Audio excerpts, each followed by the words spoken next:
Chapter 10. Organized Labor and the Woman Worker. The government requests. Unions admit women. Another important problem also confronts us, that is the question of women's labor. President John F. Hart informed the locals and members of the Amalgamated Meat Cutters and Butcher Workmen shortly after America's entry into World War I. He revealed that the federal government had requested that national and international unions admit women where contracts included closed or union shops, and where the unions excluded women or blacks as a rule. The Amalgamated, Hart pointed out, had approved the request although it had already opened its ranks to women. The federal government, he explained, was striving to employ as much female labor as possible to meet the war emergency, and women were actually being placed in positions formerly occupied by men. Members of the Amalgamated Union already knew this from their own experience. They are entering the ranks of the butcher workmen by the thousands. In the sausage departments, in the trimming departments and in the sales departments, the women are doing the work and doing it equally as well as men ever performed, and are unfortunately doing it for a much lower wage. Hart had little doubt that when the war was over and the men returned from the trenches, these women will say, "We have demonstrated the fact that we could perform this labor equally as well as you, and we now demand that we be continued in these positions, as we stepped into the breach when the necessities of the war called you men away, and now we demand that you continue us in our positions." Hence, we will not only be met with a business depression, but a determined effort on the part of women to fill the positions which have, in the past, been filled by men. Response to the government's request. According to Hart, there was only one intelligent answer to the problem: to adopt the federal government's proposal for the organizing of the women workers. It was, of course, up to the various locals to reach their own decision on this vital issue, but, Hart warned, do not flatter yourselves for a moment that you are going to change conditions. The only hope we can see is to insist upon their being organized and receiving the same wage for the same work that the men receive. But we leave that for the locals and the membership to think over, assuring them that it is an important question and one that will greatly affect your future interests. 1. Many international unions complied with the federal government's request that they open their ranks to women and blacks, and they did it by adopting the following statement: "It is understood that no objection shall be made to the employment of women or colored men if the necessity arises." Sometimes the words, "for the duration of the emergency," were added, although usually it was understood that the necessity was only for the war period. But many of the unions that did comply did so with tongue-in-cheek. Although they ostensibly supported the policies devised by the Wilson administration to ensure peak production and industrial peace, their executive officers and boards, in keeping with the principle of local autonomy, left the matter up to the locals. The local unions, in turn, pursued two different policies. In industries in which women continued to perform work traditionally associated with women and men performed work that was clearly differentiated from that of women, the local unions recruited women members in an effort to extend and strengthen collective bargaining. But in occupations where women were introduced for the first time during the war, some local unions endorsed the necessity clause approach and allowed women to join only for the duration of the crisis. In many cases, local unions not only refused to organize women workers but resisted their employment altogether. Their international leadership, in practically every case, defended those local unions that ignored the orders to admit women even for the duration of the emergency. 2. The AFL and women workers. Similar duplicity was revealed in the AFL's approach to women workers after America's entry into the war. The widely publicized Resolution No. 92, adopted at the 38th Annual AFL Convention in 1918, read: Whereas, the American Federation of Labor stands for equal pay for equal work, believing that these women should receive the same wages as those received by the men whose places they have taken in order to help the prosecution of this war and the elimination of the Hun, and whereas, we believe that the best interests of the labor movement demand that a strenuous and continuous effort be made to organize these women into the trade union bodies of their respective crafts, be it resolved, that we call upon the officers and organizers of the affiliated international and national unions to make every effort to bring these women into the organization of their respective crafts to which the men, whose places they have taken, are members. 3. At the same time, the AFL was devoting considerably more energy to protecting males from female competition than to improving the lot of working women and organizing them into the organizations of the respective crafts. Gompers had made it clear that his main concern about women workers was to protect male workers from female competition. In Don't Sacrifice Womanhood, published in the American Federationist in the summer of 1917 and reprinted widely in the official journals of the city central labor councils, Gompers urged that labor take a firm stand against laying tasks on women they are not able to bear. He conceded that at least 3 civilian workers are necessary to maintain 1 soldier in the field, and that there must be definite plans formulated to maintain a continuous supply of workers. But, he went on, this must not include the hastening of women into employment for which they are not fitted. In fact, there was no need to force women into industry now, but simply to conduct careful studies to determine when they might be needed.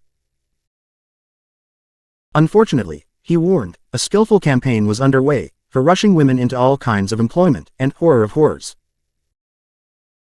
In Cleveland, between 75 and 100 women are running Bradley hammers in one shop. Women are wiping engines in the running house at Akron, Ohio. Many are running engines in the machine shops and doing other laborious work around large manufacturing plants. One woman has been employed by the B&O Railroad as a shop hand. She packs journal boxes, which are on the axles of wheels and must be filled with waste and oil. Flag women have appeared on railroads. Women are employed in the foundry trade, in machine shops and munition plants. One lumber yard in Chicago is reported to be employing women to handle lumber. What, Gompers asked, would become of American motherhood if this trend continued?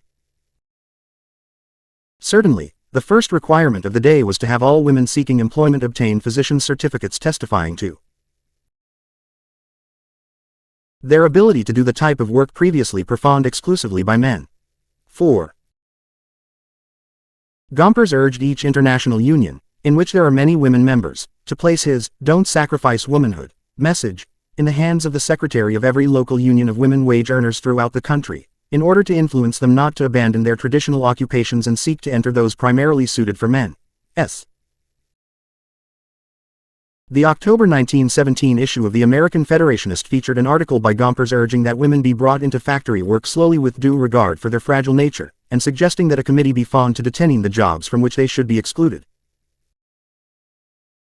Gompers sent copies of the article to international unions with large women's memberships and urged them to furnish the APL national office with evidence that, where there was no shortage of available men, employers were using women as a device to hasten the dilution of skilled labor by unskilled. He conceded that there was a shortage, in a comparatively few instances, especially of the highest skilled mechanics or others possessing technical knowledge, but he suggested that these positions should be filled by systematic methods of distributing labor throughout the country, rather than by women trained for the purpose. 6. In each statement he issued on women workers, Gompers made sure to include the phrase, "When they do equal work with men they should receive equal pay." But he also made it clear that he supported that principle as a means of reducing female competition with men. "I believe that proviso established and maintained would be a sufficient deterrent to any employer to unnecessarily bring women into industry." 7 inches female labor arouses hostility and apprehension in union ranks, declared Current Opinion in April 1918, reporting that a conflict had emerged between the leaders of organized labor and of women's groups. While the AFL and most of its affiliated unions were emphasizing that there was no need for women workers to enter occupations traditionally held by men, leaders of the Women's Trade Union League were stressing that America's entry into the war meant that women will find new avenues of employment. Industries formerly closed to them will open their doors, and they will be drawn from unimportant industries to those essential to our national existence. To the trade unionists this prospect meant the inevitable lowering of wage scales, but League spokespersons rejected this gloomy forecast and argued that the answer lay in unionizing the new women workers and establishing the same wage scale for women and men. Only in this way, they maintained, could men be sure that when they came back from military service they would not find that not only have their places been taken, but wages cut. 8. Gompers rejected the League's arguments. He showed his anger over the refusal of the organization's leaders to accept the AFL's reasoning by coldly dismissing an invitation to address the WTUL wartime convention.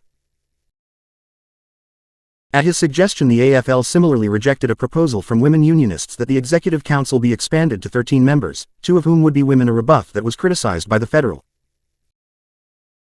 Council of Churches. The absence of women on the Executive Council was pointed up when the 1918 AFL Convention referred to the Executive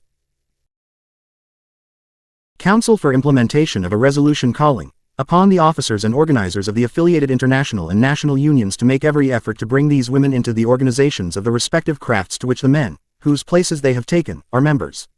The Council confined itself to seeking opinions from the officers of all national and international unions as to the most effective way of achieving the intent of the resolution. The replies satisfied the Executive Council that the unions were doing all that was necessary to safeguard and protect the rights of women wage workers and maintain standards. It thereupon assured working women that, together with these unions, the AFL Executive Council will make every effort to give wholehearted support in the endeavor to organize the women workers of America to bring them the full fruition of organized effort that they may be accorded as a right, equal pay for equal work with men. 9. The CONDUCTORETTESVS. The Amalgamated Association. The Executive Council for its part never kept the pledge. However, relations of white women with organized labor on the level of international, national, and local unions varied widely. Developments in the streetcar, railroad, telephone, and other industries illustrate these variations in their wartime relations with organized labor. Conspicuous among the occupations which were open to women at the time of our entry into the war was the work of conductor on street and elevated railways and subways. While women had been EJ-11, employed as ticket agents by various companies for many years, the woman streetcar conductor was a complete innovation, and about her employment in this capacity have centered much discussion and several bitter controversies. So began a Women's Bureau publication of 1921 entitled Controversy. Regarding the right of women to work as conductors. As the reader pursued the subject, however, it became clear that the controversy boiled down to the simple, clear-cut issue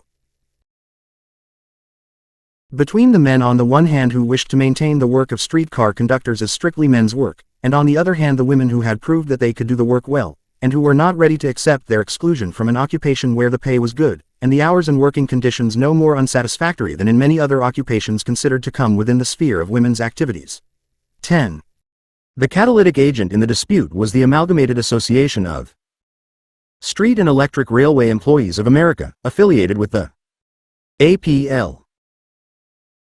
At the time the United States entered the war, the urban transportation workforce was clearly stratified by skill and sexual differentiation. Pay scales reflected this stratification and ostensibly denoted skill level, seniority, and ability.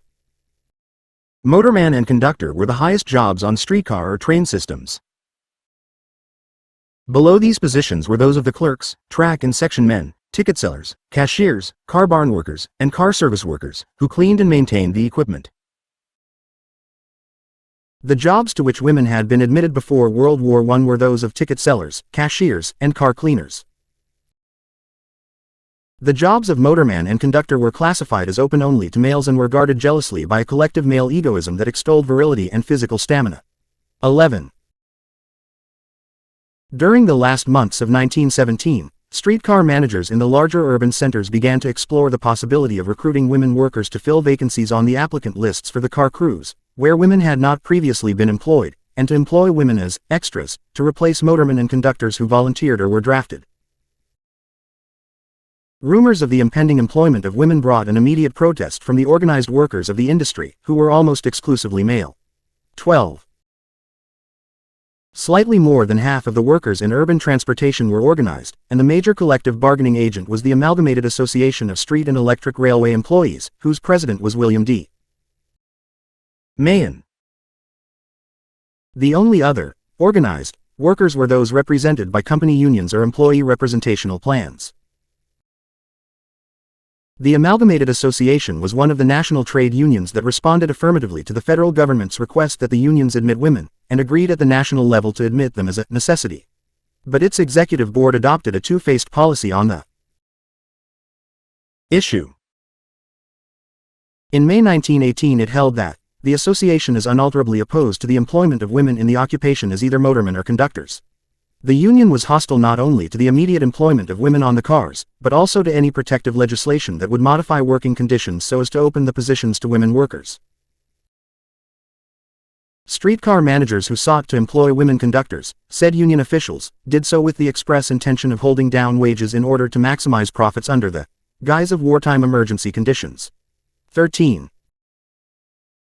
Criticized for violating its own commitment to the government, the Amalgamated S Executive Board in August 1917 recommended that women be hired and accepted by the locals, if it is necessary, during the period of the war. The board also established a number of restrictions to be followed where women were employed during the emergency. Female workers were to enter employment on the same basis as men, except that women were to take their places at the bottom of the extras seniority list, giving them the least seniority in the workforce. Women were to receive the same wages as men and enjoy the same working conditions. If they were employed in a closed or union shop, they were to be given apprentice permits, which allowed them to work for 90 days without belonging to the union. The board also ruled that, when women do enter the service, they shall become members of the organization, being entitled to the same protection, benefits and conditions that men are entitled to, according under the working conditions and provisions of the agreement in the same manner. 14. But of all the unions that, on the surface, followed the labor policy of the Wilson administration, the Amalgamated Association pursued the most treacherous line. Locals simply disregarded the instructions of the executive board and did so with impunity. Indeed, the executive board defended them. Moreover, the Amalgamated Association even conducted a campaign against women conductors, or conductorettes, as they called themselves, in cities where it did not have collective bargaining agreements. The major argument circulated by the union was that employment of women conductors was part of a concerted employer offensive to break the union where it had collective bargaining agreements, to keep it out where it did not, and to reduce wages across the board while the country was distracted by its involvement with the war. Placing women on the cars marked the beginning of industrial squalor on a nationwide scale and was all part of the plan to oust car men from there. 4 vertical seniority lists were established. A worker moved from the temporary to the permanent extra list and then from the temporary to the permanent regular seniority list. The conductorette started at the bottom of the temporary extra list. Motorman and conductor, September 1918, page .31. Jobs. The Amalgamated openly suggested that unless the employment of conductorettes was checked, working men would in due time be completely replaced by women.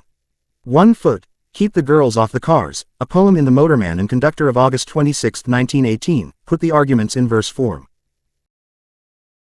Wonder where we are drifting, where is the freedom of the stripes and stars? If for the sake of greed and profit we put women conductors on the cars. Woman is God's most tender flower, made to blossom and to bear. To keep our homes, raise our children, and our joys and sorrows share.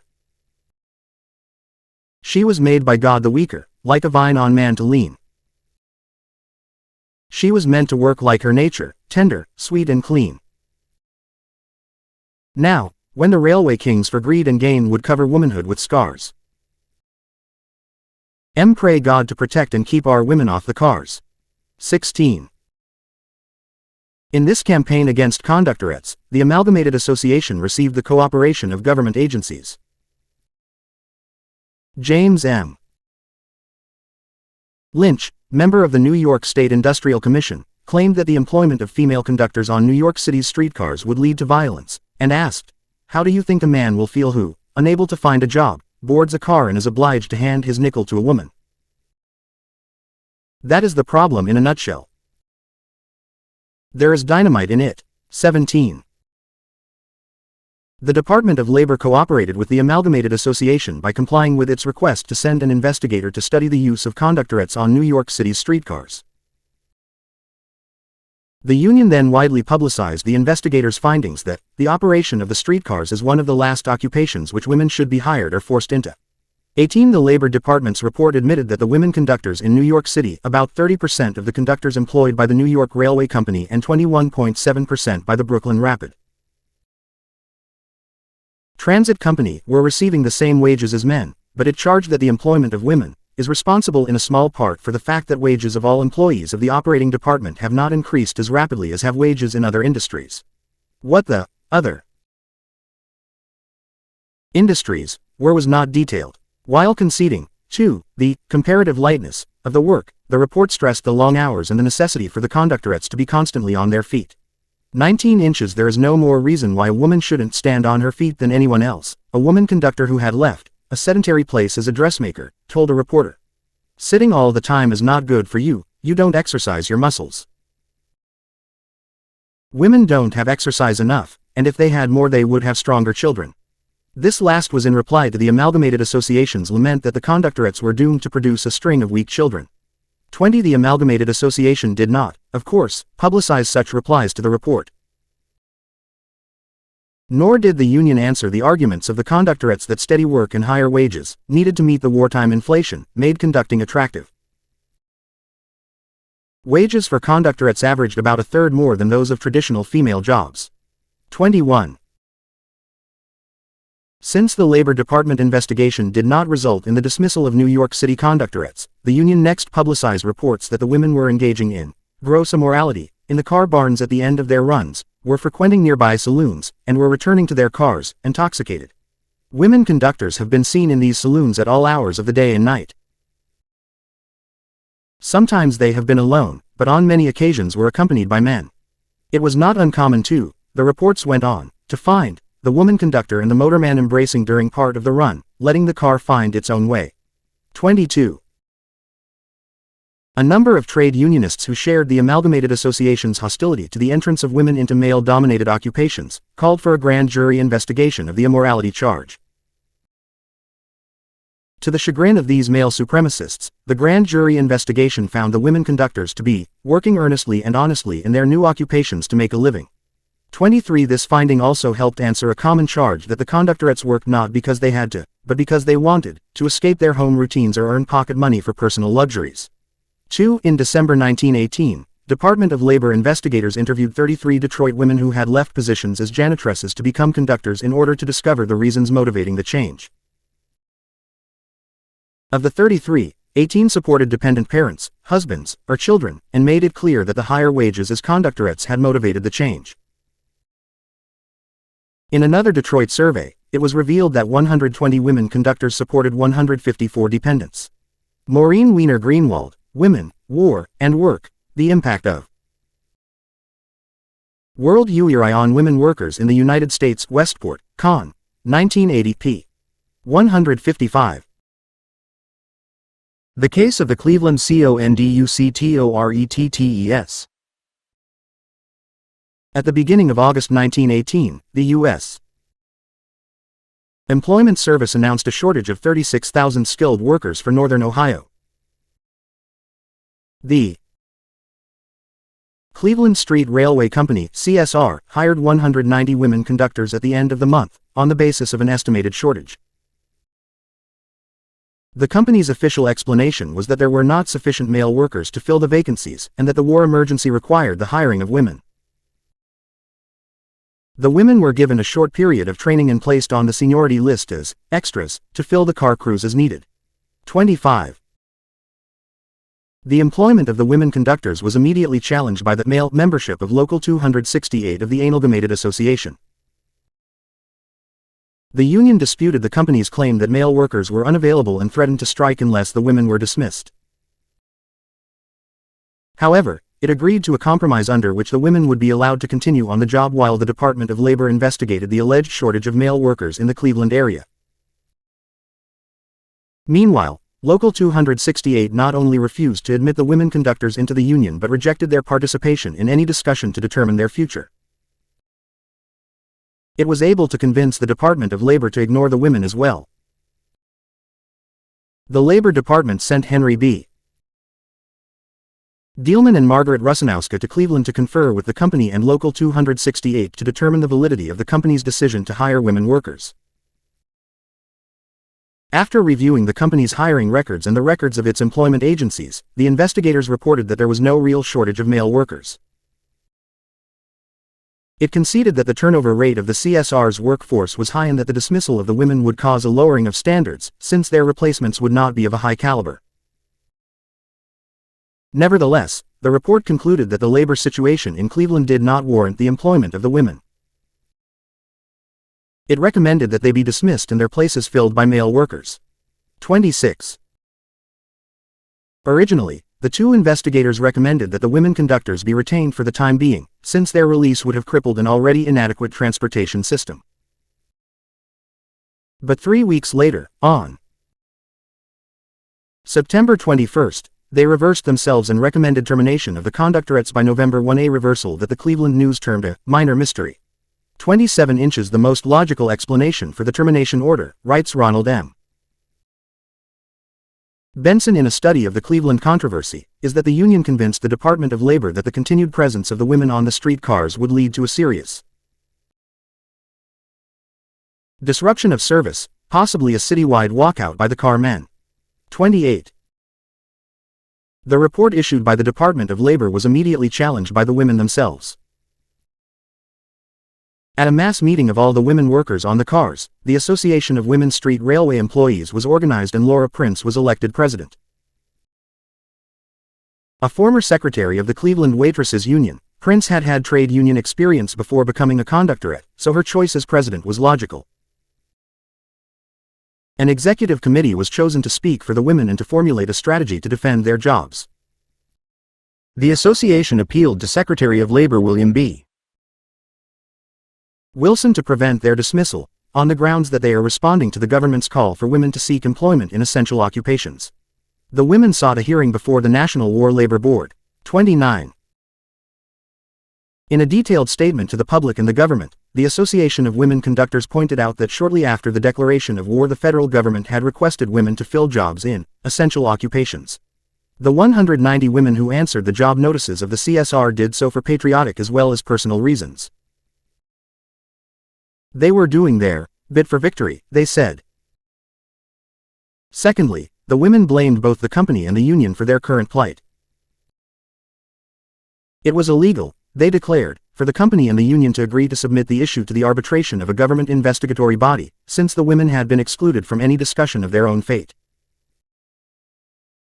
The company had engaged the women to work and had clearly stipulated that the only grounds for their dismissal were incompetency, insubordination, or other unsatisfactory service. But the charge brought against them by Local 268 was merely that they were women. The company had publicly acknowledged that they were satisfactorily fulfilling their duties. The women also charged that their rights had been violated by the Department of Labor's recommendation for dismissal, especially their constitutional right to work. The most rankling aspect of the controversy, they insisted, was the refusal of Local 268 to admit them to the union, which would have given them protection against arbitrary dismissal.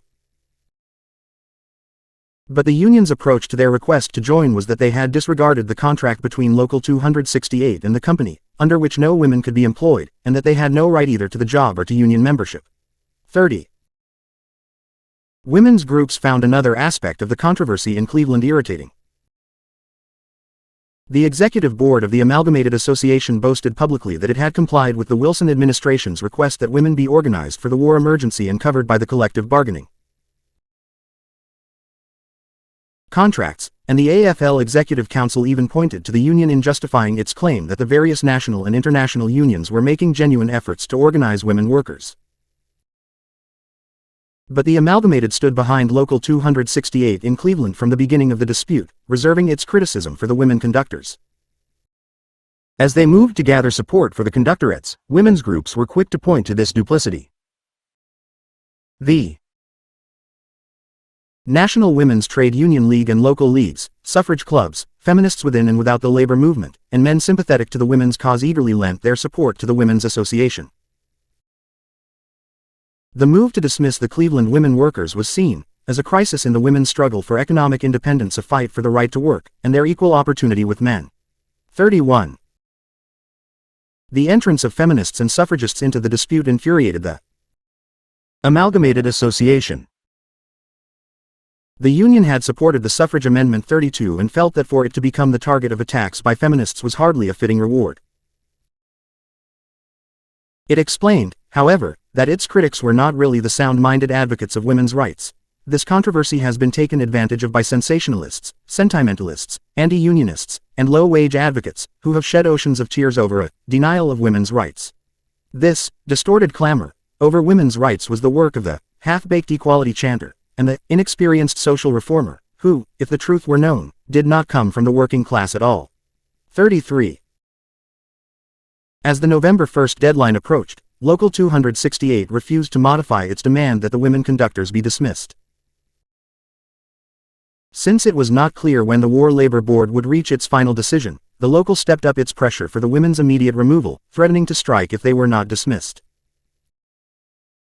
When the deadline arrived without a decision from the board, Local 268 delivered an ultimatum to President John J. Stanley of the CSR, "Fire the women or the union will halt the cars." The company delayed until November 29, when it was temporarily taken off the hook by an interlocutory order issued by the War Labor Board. The order restrained the company from dismissing the women until a decision was issued. On December 1, the union announced a partial walkout, and on the following day service was interrupted on a limited number of cars. At 5 a.m. on December 3, all the men employed by the CSR 2,400 motormen and conductors went out on strike, halting all service on all the cars. 34. Later that day the War Labor Board released its findings and recommendations in the case and ordered the streetcar workers back to work. 35. The board recommended that the company hire no more women for the car crews and that all the women conductors be dismissed within 30 days. The company was directed to remove and displace the women that are now in its service as rapidly as possible. The board upheld the company's argument that the women had been hired under the necessity clause, but stated that since the armistice of November 11, 1918, the emergency had ceased to exist. To moderate the anticipated outcry from the suffrage and women's trade union forces, the board issued an addendum to its ruling the next day, urging company president Stanley to try to find jobs elsewhere in CSR for the women dismissed from the car crews. The kind of jobs were not specified, so that the women were suddenly confronted with the threat of being demoted from ticket takers to cleaning women, or to members of the unemployed. 36. The National Women's Trade Union League, the Feminists, and the Conductorettes Association all rejected the War Labor Board's recommendations, which they refused to consider binding. On December 21 the women filed a petition for a new hearing, charging that the board had heard only one major witness, the mayor of Cleveland, and had refused to meet with the women or their representatives. The board's decision, the Conductorettes Association argued, affirmed the narrowest anti-female viewpoint in trade union circles, and if not reversed it would threaten all the gains made by women workers during the war. The 1921 report on the Conductorettes issued by the Women's Bureau drew special attention to this aspect of the ruling. It seemed to be a very dangerous precedent to deny to women the right to work in any occupation for no other reason than that their dismissal was demanded by the men, and without giving the women a hearing so that they might present their case. 37. The board took the petition under advisement, agreed to set a rehearing early in March 1919, and assured the women that they would be permitted to argue their case. The company agreed not to dismiss the women until March 1, despite pressure from Local 268. The Conductorettes Association then retained as its counsel Frank P. Walsh, one of the most respected labor lawyers in the country and a former chairman of both the Commission on Industrial Relations and the War Labor Board. 38. Joining the defense were Margaret Dreyer Robbins, Ethel M. Smith, Emma Stegajan. Walsh's decision to represent the women drew the expected chorus of criticism from male unionists. But John Fitzpatrick, president of the Chicago Federation of Labor and a longtime champion of women workers, expressed his personal support of Walsh and admitted that the women's case had its merits. After all, he conceded, labor's original representatives and alternates on the War Labor Board were all men and could hardly be expected to be sympathetic to the plight of the Conductorettes. John Fitzpatrick to Frank P. Walsh, Dec. 26, 1918. Frank P. Walsh Papers, New York Public Library. And Elizabeth Christman of the National Women's Trade Union League. Mary Anderson and Mary Van Cleek of the Women in Industry Service. And Anna Howard Shaw of the National Woman Suffrage Association. The simple principle that drew this formidable defense array together was that a government that demands universal service from its citizens in time of war should provide universal employment at a living wage for its citizens in time of peace. 39. The case for the conductorettes, prepared by the women themselves and their feminist supporters, emphasized the issues raised in the months during which the women had struggled to keep their jobs. 1. The conductorettes were efficient and capable workers in their own right, whose abilities were documented by the company's personnel records. 2. The women had tried to join the union, Local 268, which would have given them protection against arbitrary dismissal, but the union had refused to admit them. 3. The work of the conductors was, primarily a clerical job, at which they were seated, and it was therefore not a strenuous or hazardous occupation for women. 4. The real reason for their dismissal was the simple fact that they were women and that the male members of the union were prejudiced against them. 5. There were enough vacancies on the cars of the Cleveland Street Railway to accommodate both the women and the returning veterans, so there was no economic reason for dismissing them. 6. Local 268 had violated the War Labor Board's interlocutory order by striking against the women, so the union was in violation of the board's ruling. And 7. The armistice did not end the jurisdiction of the WLB, for the Labor Department's order to replace the women had been appealed before November 1918, and the board was within its competency in ordering the company to retain the women on the cars. 40. The War Labor Board issued its second decision in the case on March 17, 1919, reversing its position and overturning the original dismissal order. The 64 women who had been fired after March 1 were ordered to be rehired, and their seniority rights and all benefits restored. They were not to be removed for any reason other than just cause, and then only on an individual basis. The board based its reversal order on two major considerations. First, the women's case had not been presented when the original order was issued, and therefore they had been denied a fair and impartial hearing. Second, the company had sufficient vacancies to keep the women conductors and still rehire male workers returning from military service. Since the women had accepted the jobs in good faith, every effort should be made to retain them. 41. The victory, however, proved to be of little consequence. Local 268 simply refused to accept the reinstatement order, and President Stanley of the CSR announced that the War Labor Board's new ruling would not be recognized by the company, the women would not be rehired, and the union's objections to women on the car crews would stand. The company could not afford another strike. 42. Elizabeth Christman and Ethel Smith of the National Women's Trade Union League pleaded with Frank Walsh to telegraph President Mahan of the Amalgamated Association and to press the National Union to demand that the local abide by the decision and urge the rehiring of the women and their admission into the union. Walsh did as requested, but the Amalgamated refused to consider such a proposal. Local 268 stood firm in its determination to strike if the women were rehired, and the company not only would not rehire the women but pledged to employ no women in the future. 43. Detroit Prejudice, Kansas City Solidarity. A controversy involving the conductorettes on the Detroit United Railways ended in a small victory for the women. The union agreement with the company permitted the company to accept any person who seemed fit, who would then receive a work permit from the union. If, after 90 days of service, the company found the applicant competent and no reasonable objection existed against his membership, he was admitted to the union. In accepting the employment of women under the necessity clause principle, the Detroit local of the Amalgamated agreed to give conductorettes permit cards. But when, after the 90-day period, they asked for admission into the union, they were refused. After the armistice, the union demanded the immediate dismissal of those conductorettes already on the job and refused to give permit cards to 15 women who had been training and were ready to go on as regular conductors. The conductorettes appealed to the War Labor Board, which found, first, that there was a sufficient supply of male labor available and that therefore the necessity for employing women no longer existed. At the same time, it upheld the plea of the conductorettes that they had been engaged in good faith, had performed their work in a satisfactory manner, had fulfilled all the terms of their contracts, and were being discharged only because a group of men refused to work with them.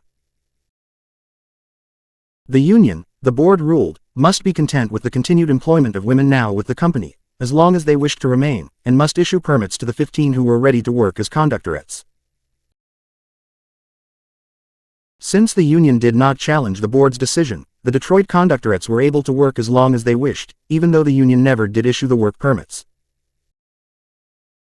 But as far as the future was concerned, the board's decision and the union's male chauvinism was condoned by the company, effectively closing this field of work to women. 44.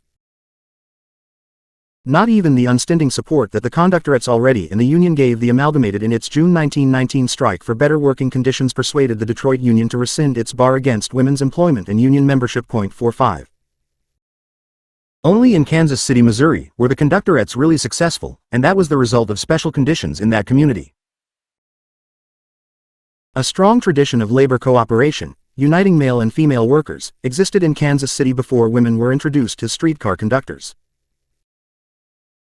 Kansas City unions probably had the friendliest relations with the Women's Trade Union League of all labor groups in the United States. Several years before the U.S. entry into the war, every organization in Kansas City's Central Labor Union had started to pay a regular per capita tax to help support the WTUL. In other ways as well, the male unionists of Kansas City helped the league in organizing women workers and improving their working conditions. 46. A more immediate influence on the streetcar issue in Kansas City emerged as a result of the laundry workers' struggle for union recognition, increased wages, and the enforcement of state legislation regulating laundresses, hours and conditions of labor. A strike for these demands began in July 1917, and by mid-February 1918 all of the city's 1,800 laundry workers, both drivers and laundresses, had gone out.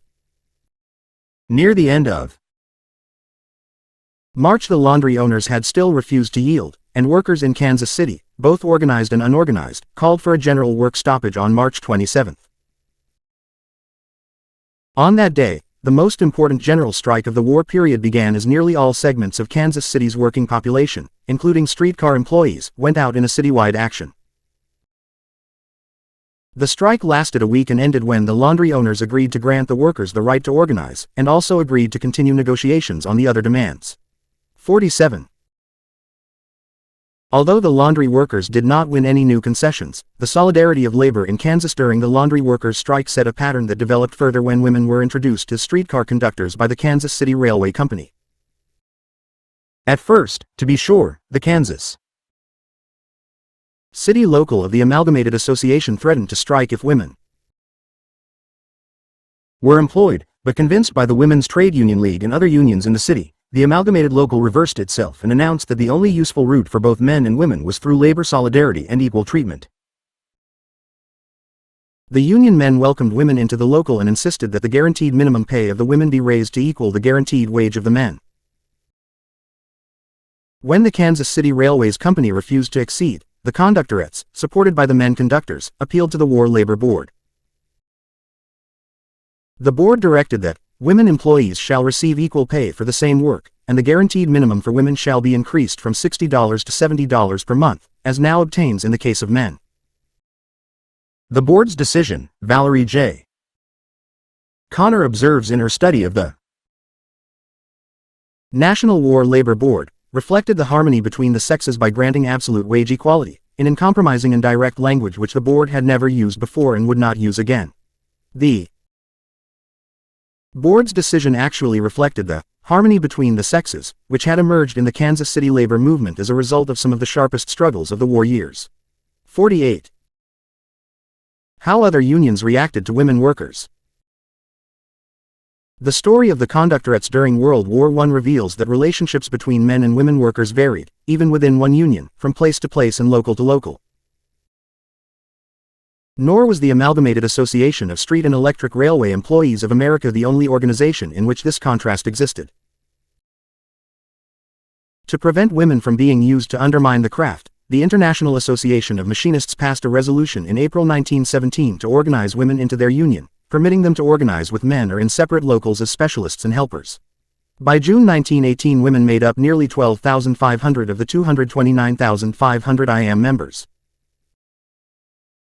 But in a number of locals, especially those in railroad machine shops, obstacles were continuously placed in the path of women membership. Some locals did not even allow their male members to work alongside the women, much less permit women to become members. 49. Machinists' Hope Lodge Local 79 of Seattle made history in late November 1917 when it inducted 16 women working as specialists in the 1N 1894, when she was accepted as a member of the Kansas City, Kansas, local of the International Machinists Union. Kate Richards O'Hare became the first woman member of the union. Machinists, trade, and included a clause in its contracts that women working as union machinists alongside of men will receive equal pay for equal work. This was hailed as the first instance where the principle was established in the entire history of the machinists' union. It seemed the only controversy that arose over the presence of women members centered on the clouds of tobacco smoke at union meetings. It is thought likely, wrote a reporter, that the women now on an equal footing with men in the union will resign the privileges as members of the so-called weaker sex and will abide by a decision of the majority on the smoke question when it comes up to a probable vote in the near future. 50. Another contrast appeared in the railroad industry. Female membership in the Brotherhood of Railway Clerks had been negligible in 1910, but as the union expanded during the war, women's membership grew. By 1910, they had reached 35,000, or about 20% of the 186,000 organized railway clerks. Some women even became officers of their locals, and a few served on railroad system boards, demonstrating by their contributions that the belief of unionized male railway clerks that women were not fit to hold union positions was totally unfounded. The Brotherhood of Railway Clerks gave their women members the necessary backing to pursue their grievances courageously through the government bureaucracy and the necessary expertise to fight their cases. The locals helped women employees obtain redress for discriminatory treatment on the part of the railroad authorities, and J.J. Forrester, the Grand President of the Brotherhood, spoke out vigorously against discrimination because of sex. The most flagrant disregard of governmental orders, Forrester told a press conference, is in the application of the principle of equal pay for equal work for men and women. He pointed to specific cases on the Pennsylvania, Baltimore and Ohio, Lehigh, and Atlantic Coast lines, and on practically every one of the other major roads.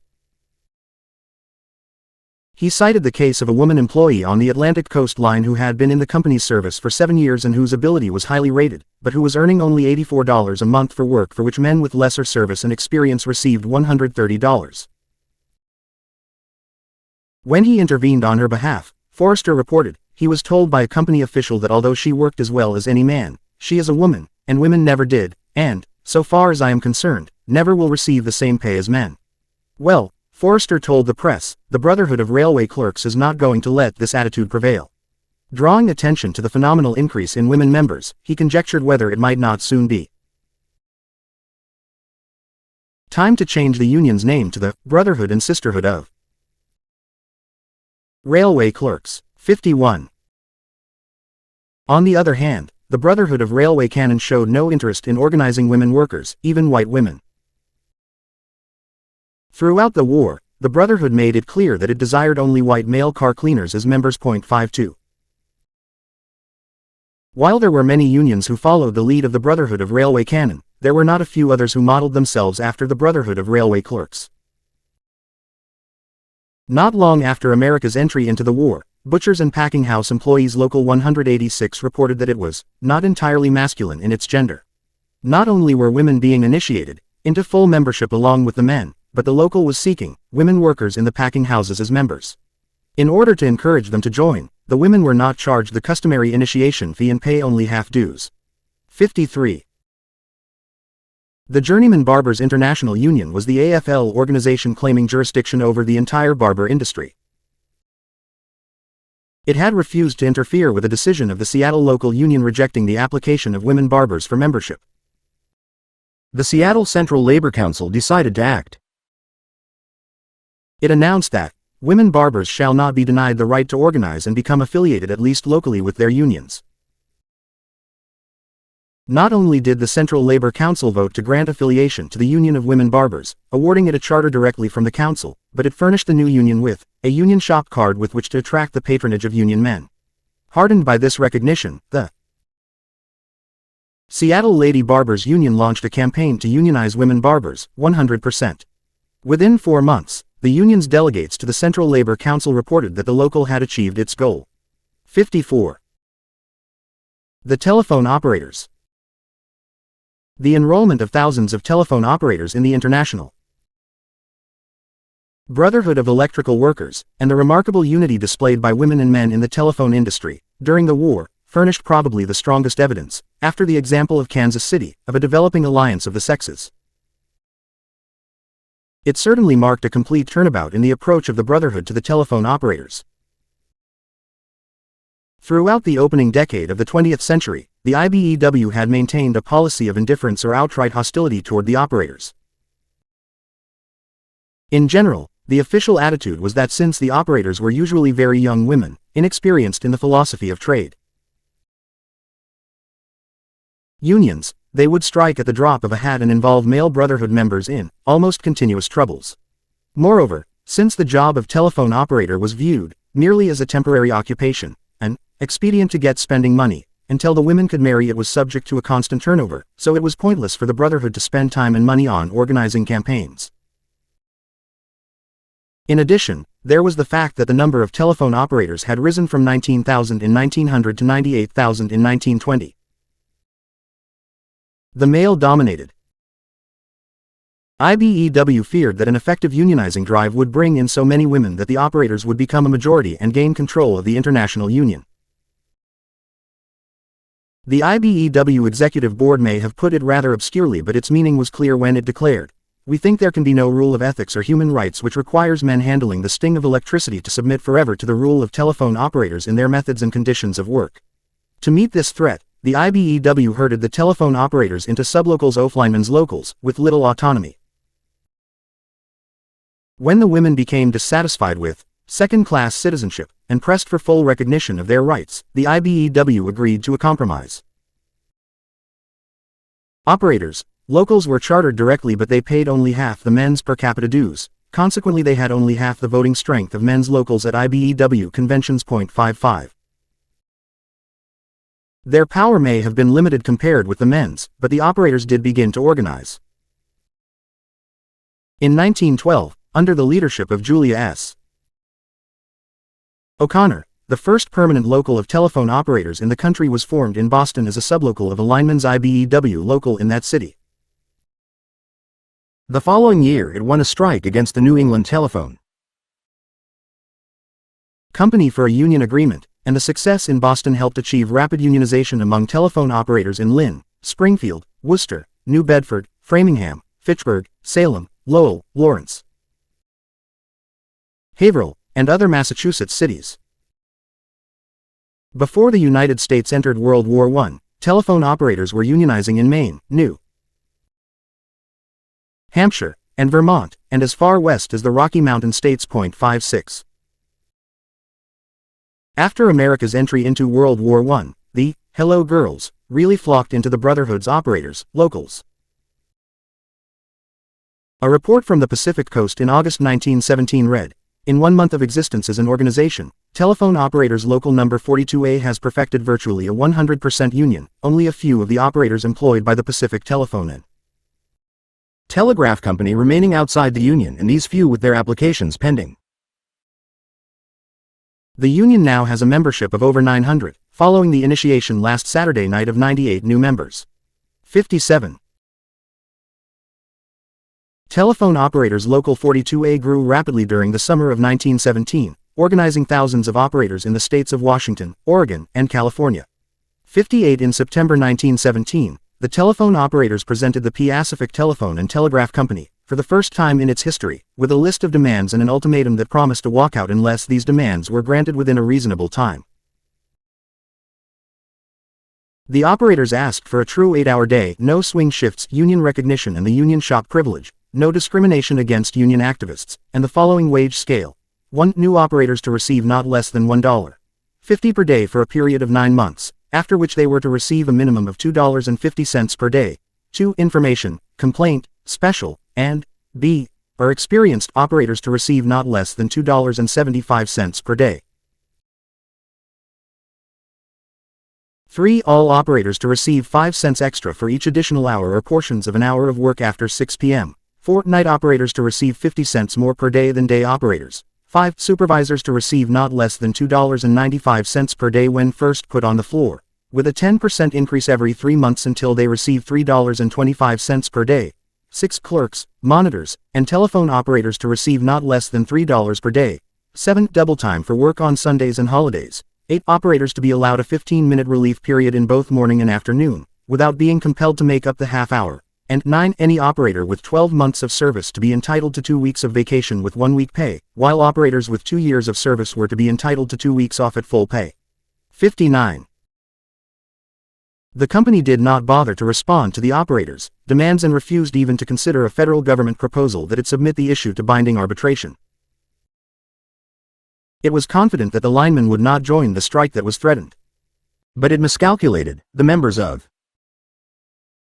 Electrical Workers Local 77 had not had an increase in wages for at least 3 years, and they were ready to walk out with the operators. On October 31, 1917, 300 operators and linemen in Seattle struck, followed by employees of the Pacific Telephone and Telegraph Company in Tacoma, Aberdeen, and other Washington cities. Within a few days, the strike spread into Oregon and California. All along the Pacific Coast, telephone service was badly crippled. 61 By mid-November 1917, the telephone strike was beginning to cause a slowdown in war production on the Pacific Coast. Secretary of Labor William B. Wilson appointed a mediation commission to settle the dispute, and within a week the commission presented a 5-point proposed settlement to President Wilson. It included 1. A minimum wage of $9 a week for operators in large cities. On the Pacific Coast, with an average daily increase of $1.40 for day, evening, and night work. 2. Proportional increases for workers in all other cities and towns, with a minimum wage of $8 a week. 3. Wage increases for men employees, as of November 1, 1917, to bring their daily wage to $4.25. They had asked for $5 at the beginning of the strike. 4. Arbitration of further increases. 5. Establishment of machinery to settle grievances. And 6. Re-employment of all strikers without discrimination. 62. Although some dissatisfaction was expressed over the limited wage increases and the failure to include union recognition, the members of Telephone Operators Local 42A and Electrical Workers Local 77 voted to return to work under the terms proposed by the Federal Mediation Commission. The strikers, the press acknowledged, yielded to the apparent patriotic necessity for a prompt settlement. 63. Within a few weeks, additional wage increases were gained as a result of continued conferences at which top IBEW officials were present, and Lillian Shunke and Hazel Holmes, 2 of the strikers, represented the linemen. An important paragraph in the final agreement provided that employees kept waiting for 4 hours or less before resuming work should receive pay for 4 hours, and those kept waiting for over 8 hours were to receive pay for 8 hours. There was also a provision for double time for holidays and Sundays. For the first time, an 8-hour day was instituted for telephone operators in the Pacific Coast industry, with provision for compensation for time over the 8 hours spent either waiting or working. An interesting provision of the agreement read, all employees at work on primary or election days, and who are entitled to vote in the district they are in, will be allowed 2 hours standard time with full pay in which to cast their vote. Voting hours to be designated by supervisor in charge. 64. A few years earlier, this provision would have affected only the male workers, but with the adoption of woman suffrage by the Pacific Coast states, the operators too were now able to vote. Unfortunately, the agreement ending the telephone strike had not included either the principle of the union shop or of union recognition.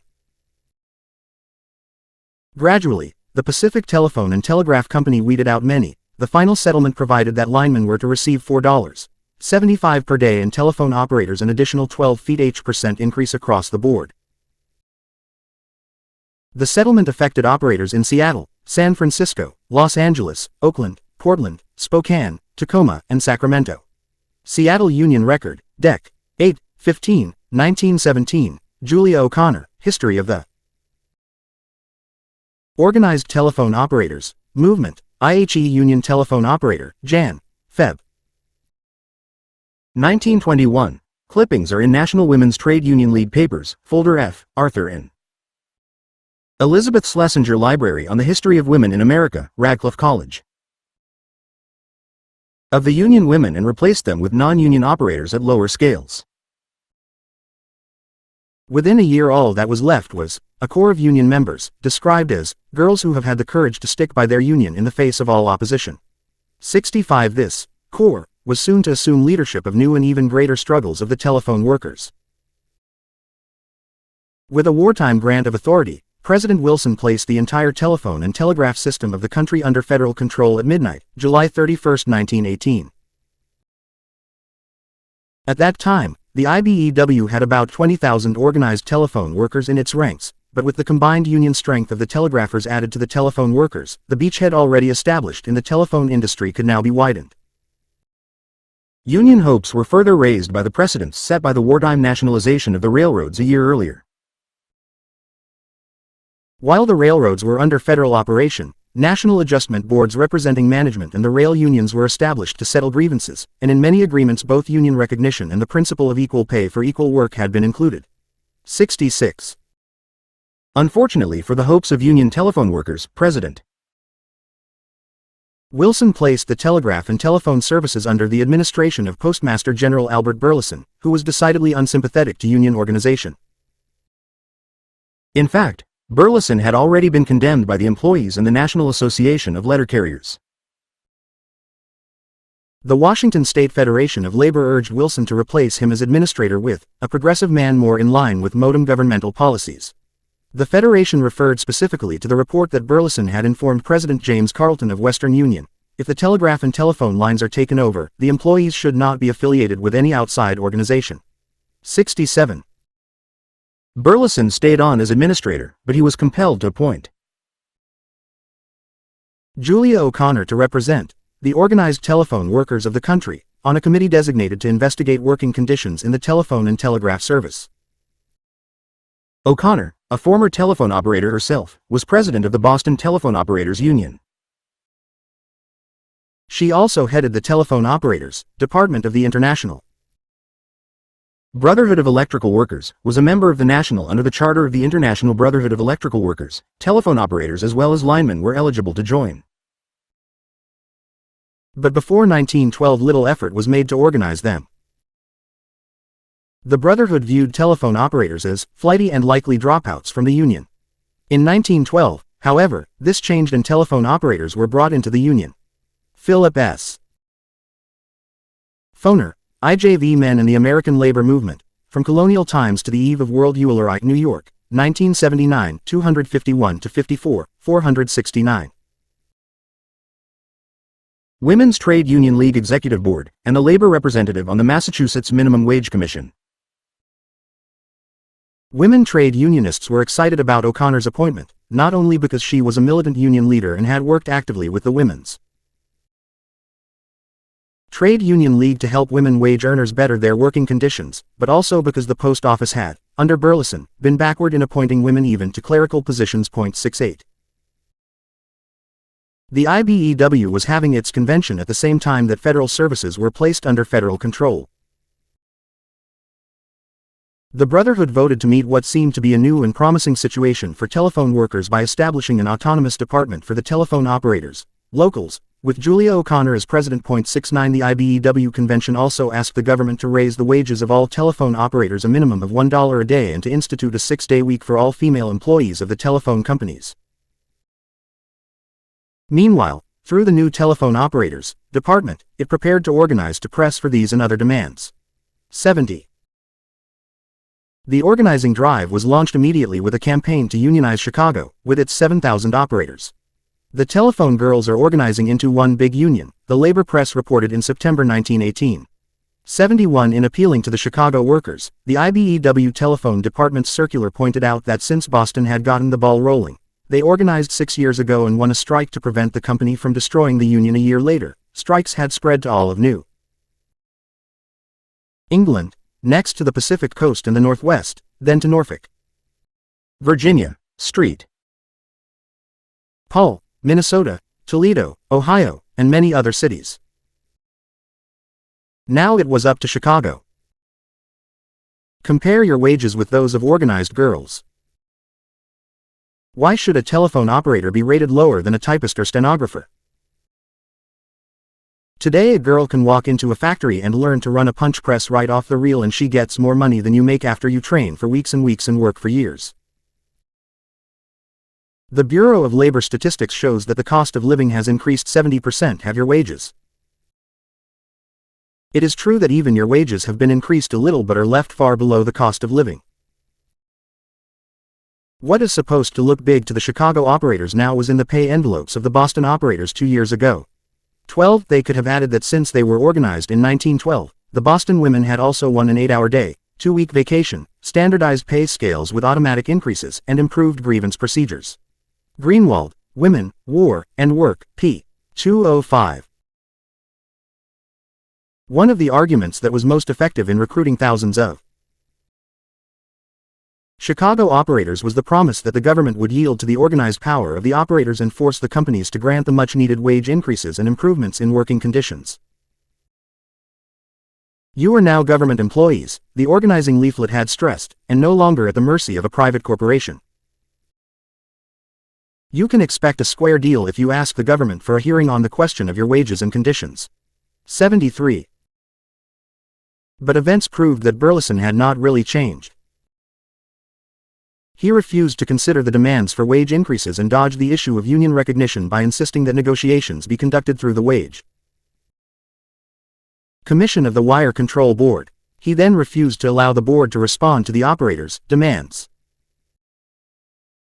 Julia O'Connor was forced out of her position as a member of the commission.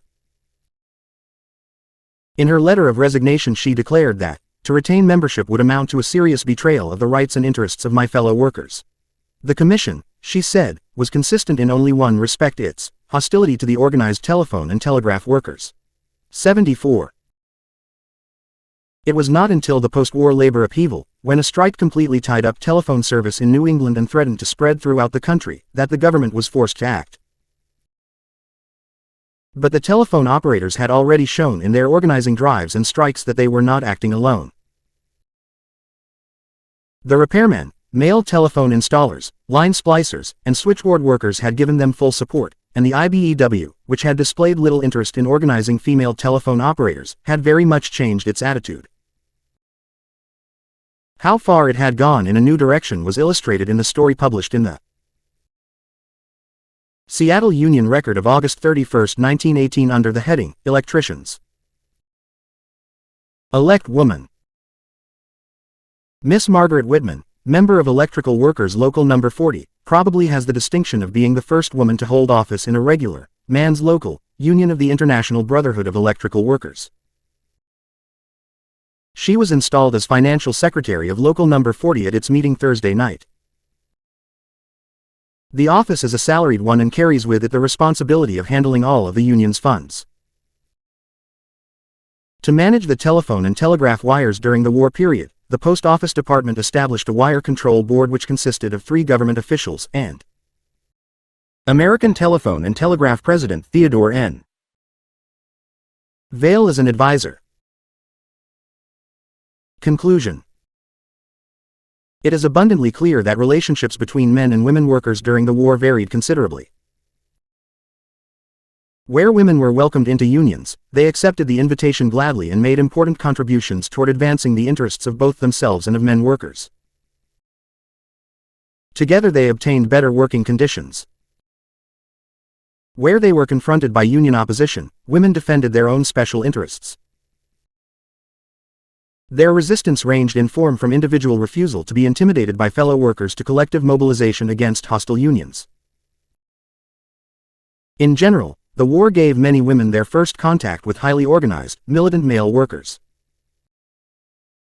Too often the opposition of these male workers and their unions led the women to consider trade unionism and sex discrimination as synonymous. But for many, the contact taught them the advantages of trade union protection, and they learned from the association with progressive-minded trade unionists the value of being organized into strong collective bargaining units. By 1920, trade union membership was 8% female, and 6.6% of all working women were unionized, a 5-fold increase in 1 decade. 75. Chapter 11. Organized Labor and the Black Worker. During World War I, the national and local unions of the APL and the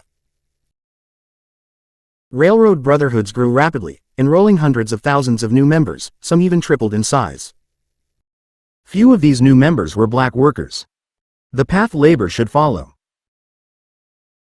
Many black leaders realized early in the Great Migration that active participation in the trade union movement was vital to the economic future of black workers, particularly if they were to rise above the unskilled level.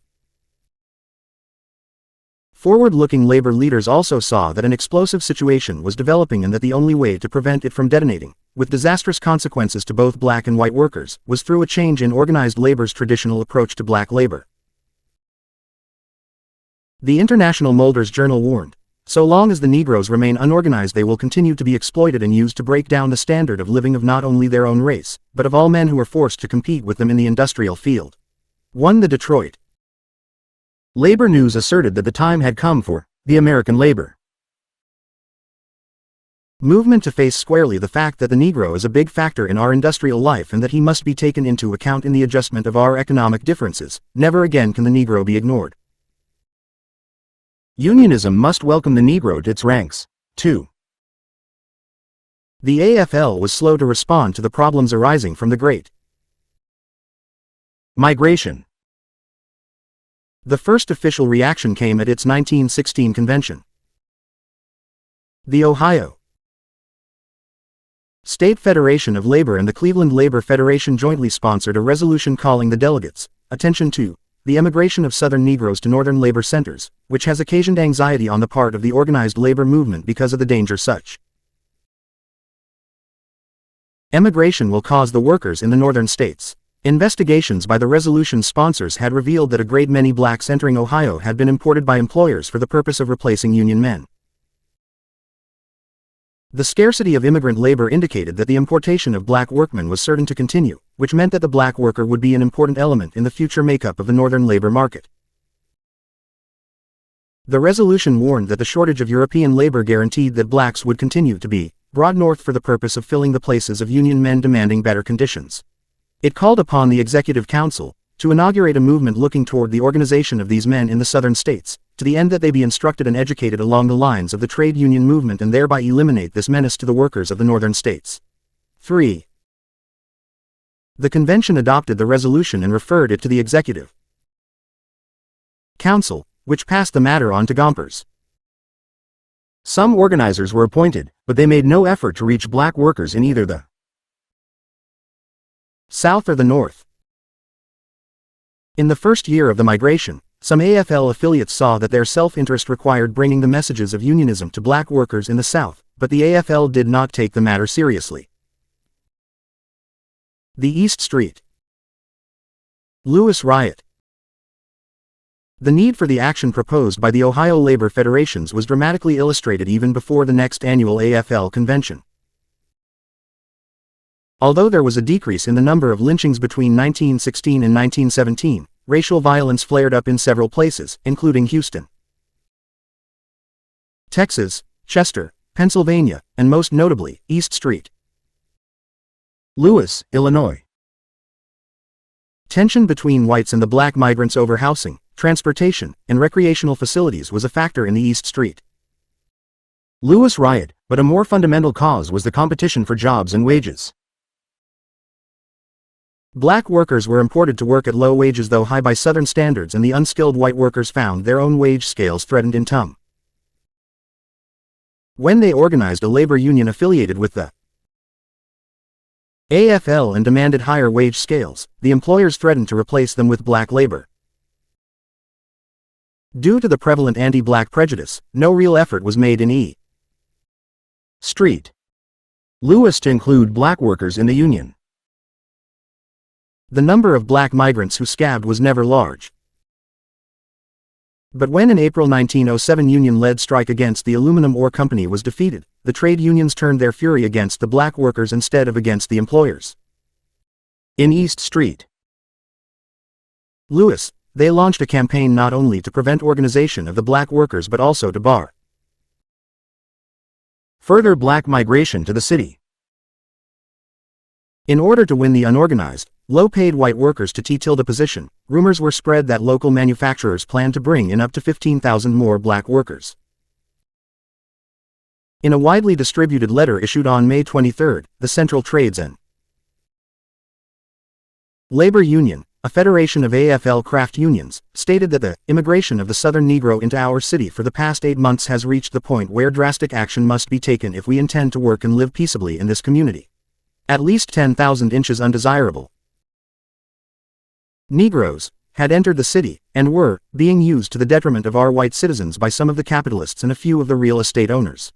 The Central Trades and Labor Union then announced that its delegates would call upon the mayor and the city council demanding action to retard this growing menace, and also to devise a way to get rid of a certain portion of those who are already there.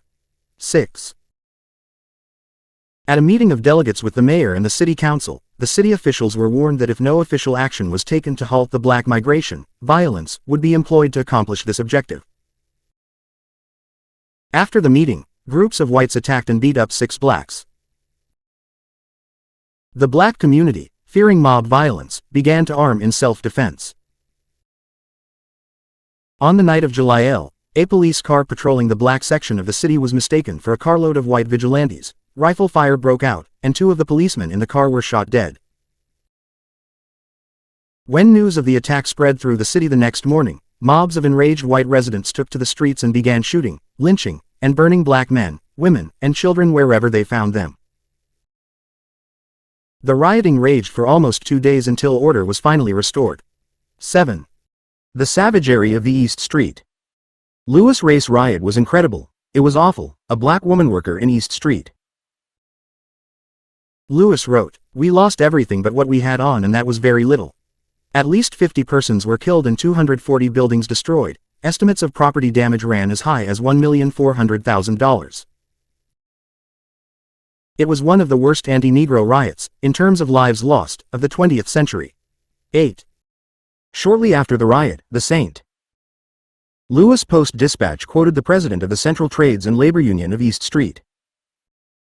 Lewis is saying, "Before the tenseness of this situation is relieved, these employers must convince the laboring whites that they will be given preference over imported blacks in applying for work." He and other labor leaders, including AFL President Gompers, placed the blame for the outbreak squarely on the city's large industrial concerns, which they accused of importing Negroes from the South to destroy organized labor, break down the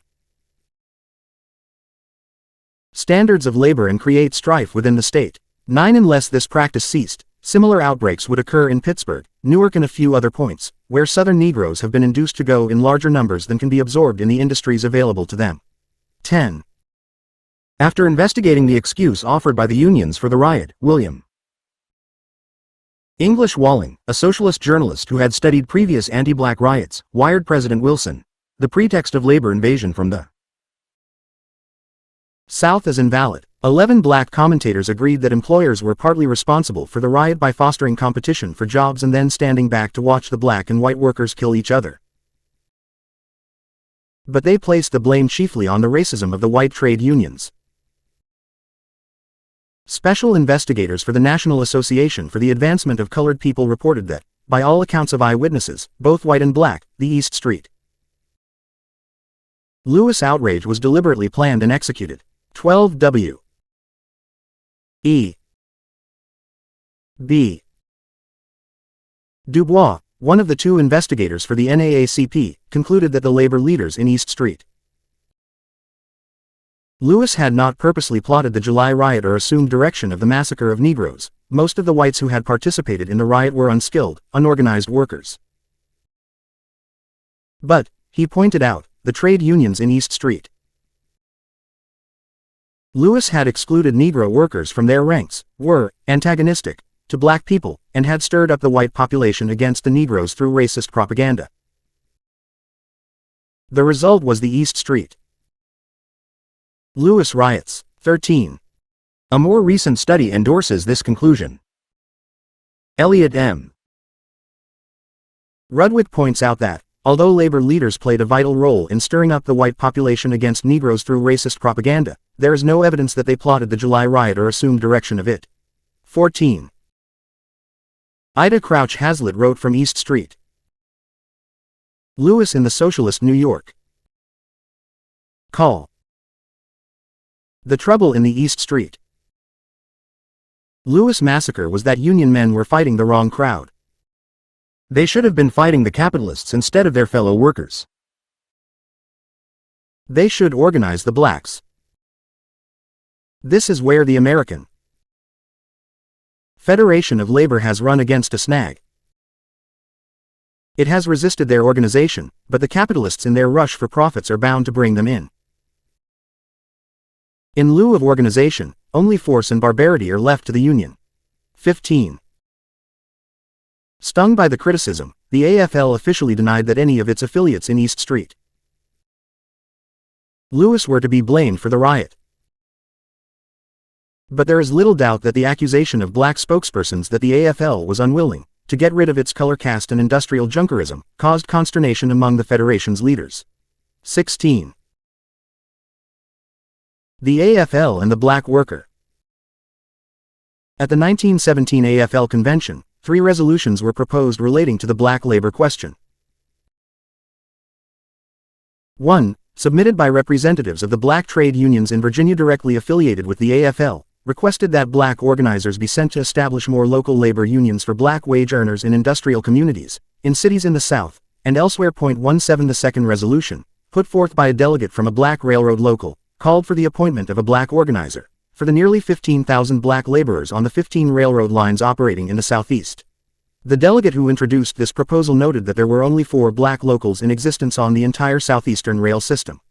18. The third resolution, introduced by a delegate from the San Francisco Labor Council, also called for the organization of black workers, but went on to list a number of offenses perpetrated against them, especially in the South, and noted that since black soldiers were fighting abroad under the slogan of democracy, it was reasonable for democracy to be extended to American blacks at home. The convention was asked to direct the Executive Council to influence the President and Congress, to the end that all of the political, civil and economic disabilities so offensive and destructive to the rights of Negroes as human beings and American citizens be removed. 9. The convention gave short shrift to the last resolution. Even the delegate who proposed it apologized for the resolution and acknowledged that the charges it contained were offensive to delegates from the South. He had simply introduced the resolution on behalf of the Lanternation Phil Negro League out of appreciation of the support rendered his organization by black workers in a recent strike. The Committee on Resolutions refused to approve the resolution and presented it to the convention with a special disclaimer of responsibility for any of its statements. But not even this satisfied the Southern trade unionists. Finally, the delegates agreed to. This was not the only occasion in that period when black workers rallied to the support of white labor. In the port of Houston, the Negro and white locals of the International Longshoremen's Association had an agreement under which they divided the work equally. In 1914, the Southern Steamship Company offered work to black longshoremen only. Members of the Negro local refused to work unless members of the white local were allowed the same privilege, and they held to this demand for 3 years. The State Federation of Labor in 1917 adopted a resolution, endorsing the fight that the colored men have made for the white men. But at the 1917 AFL convention, the delegates of the State Federation of Labor refused to support a resolution calling for removal of political, civil and economic disabilities against blacks. Ruth Allen, Chapters in the History of Organized Labor in Texas, Austin, Texas, 1941, pp. 278-82. Except only that part of the resolution that referred to the organization of black workers. 20. The first 2 resolutions fared better. They were adopted by the convention and sent to the Executive Council with the recommendation that black organizers be appointed, as soon as possible, if the finances of the Federation permitted. The Council in turn referred the resolutions to Gompers with the request that he draft a plan for organizing black workers on the Southeastern railroads. Gompers did not bother with that request, and it was not until 1922 that the AFL concerned itself with organization of black rail workers in the Southeast. 21. Despite the fact that the delegates had in effect countenanced discrimination against blacks by rejecting the resolution proposed on behalf of the International Negro League, many black leaders cheered the events at the AFL convention. The AFL's consent to the further organization of black workers sufficed to produce a banner headline in the New York Age, a black weekly. Negro is now recognized by Federation of Labor. The story beneath the headline went in part Negro labor has been recognized by the American Federation of Labor, and the Federation has decided to organize the colored working man. A step to take in Southern Negroes in large numbers will at once be inaugurated, and the plan is endorsed by white delegates from the Southland. It may easily prove that the Negro will come into the unions more rapidly than has any other race in the country now that his own people are to take the initiative to him. The Age went on to describe the AFL's action as especially significant in view of the resolution brought up at the previous convention by the Ohio trade unionists asking that white organizers be sent among Negroes in the South, principally on the grounds that the exodus of black labor to the North was a menace to the wage standards of white labor. There had been no expression of interest a year earlier, the Age noted, in the organization of the Negro for his own good. 22. The Age also published the remarks of Emmett J. Scott on the AFL convention, noting that as a former protege of Booker T.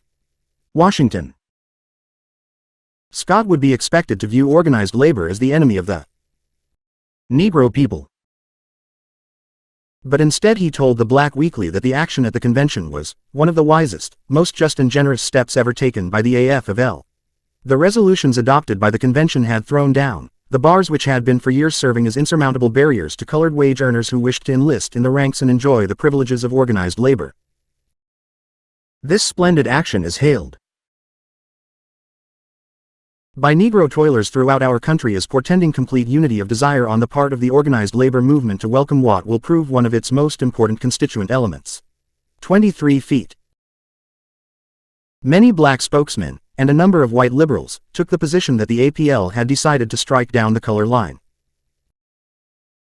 But there were others who were not swept off their feet. Both John R. Shilady, Executive Secretary of the NAACP, and W. E. B. Dubois, editor of its official organ, The Crisis, questioned the significance of the resolution adopted by the delegates and doubted that the promise to appoint black organizers would be kept.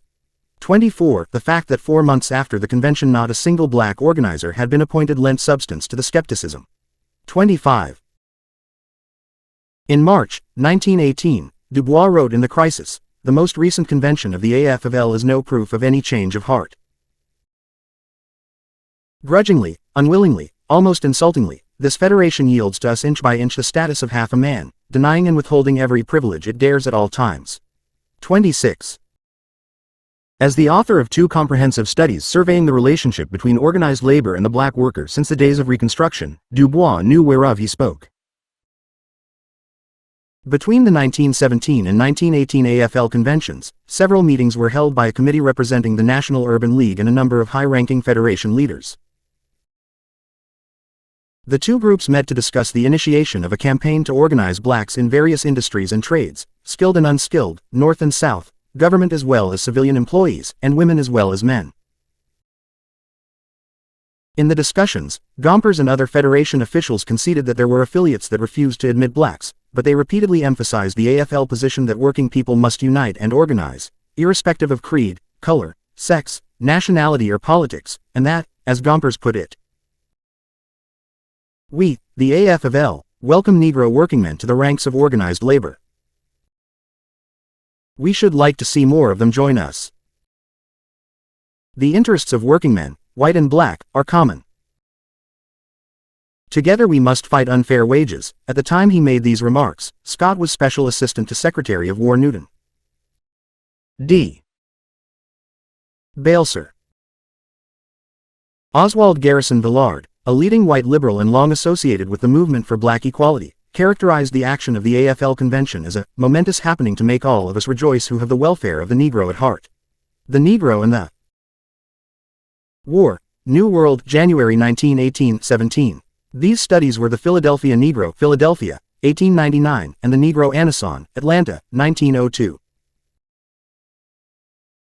Unfair hours, and bad conditions of labor. At times it is difficult for the national organization to control the actions of local unions in difficulties arising within the trades in any particular community, inasmuch as the national body is made possible by the delegates appointed by the locals, but we can, and will use our influence to break down prejudice on account of race, color, or previous condition of servitude, and hope that you will use your influence to show Negro workingmen the advantages of collective bargaining and the value of affiliation with the AFL. But few people who are not thoroughly acquainted with the rapid growth of the Federation of Labor know of the large numbers of colored people who are already members of our organization. The unpleasant incidents in connection with efforts of colored men to get recognition in trades controlled by the AFL have been aired and given publicity. And for that reason a general attitude of suspicion has been developed towards union labor on the part of colored working people, but I hope that out of this conference will spring a more cordial feeling of confidence in each other on the part of men who must work for a living. 27. Gompers concluded his remarks by urging the members of the black delegation to impress on black leaders and workers alike the necessity of joining the organized labor movement. 28. Gompers and other Federation leaders at the conference told the black delegation it was necessary to overcome the influence of black preachers, doctors, and heads of various fraternal societies who, with the encouragement of employers, had influenced black workers not to join unions. The members of the Urban League Committee promised to do their part to further the principles of unionism among black workers. Both parties agreed that the black delegation would prepare a suggested program to bring about the full participation of black workers in the organized labor movement, which would be submitted to the AFL Executive Council for approval and then reported to the 1918 Convention for action. 29. The memorandum, drafted by Eugene K. Jones of the Urban League, was submitted to the AFL Executive Council. It was a 4-point program designed to bring about the full participation of black workers in the organized labor movement. First, the memorandum required Gompers to draw up a declaration along the lines of his remarks to the conference quoted above, which would then be submitted to the Black Pre-S for publication throughout the country as the official expression of the AFL president's views on matters involving the relationship between black and white workers. The memorandum pointedly asked that Gompers' statement contain a clear exposition of the reasons why certain international unions could exclude blacks by constitutional provision and still be affiliated with the APL. Such an explanation was needed, they contended, to overcome the widespread distrust of unions on the part of black editors and ministers whose cooperation was essential to the successful organization of black workers. The memorandum urged Gompers, moreover, to consider recommending to the internationals which still excluded blacks that they eliminate the color bar from their constitutions. Second, the memorandum called upon the Federation to employ more black organizers to promote the organization of black workers in the industries and occupations where they were then employed or likely to be employed in considerable numbers. Third, the memorandum proposed that the Urban League Committee meet with a permanent committee of APL officials on a quarterly basis throughout the year to check on the results of the cooperative activities of the two bodies and to plan for further extension of their work. Fourth, the memorandum asked that Gompers fulfill a promise made at the meeting with the Urban League Committee to have the Executive Council voice an advanced position in its report on the organization of black workers at the Federation's approaching annual convention. It was hoped that the Council's sentiments would be endorsed at the convention and given the widest publicity throughout the country. 30. During the drafting of the Urban League Committee's memorandum, Shilady of the NAACP made a recommendation which, unfortunately, was not included in the final copy sent to Gompers. Shilady's recommendation urged the members of the Urban League Committee to use what influence they had to prevail upon Gompers to accept blacks working in each industry into the unions already organized in that industry, so that there would not arise separate unions whose sole difference in membership was based upon color. 31. The significance of this proposal is pointed up by John D.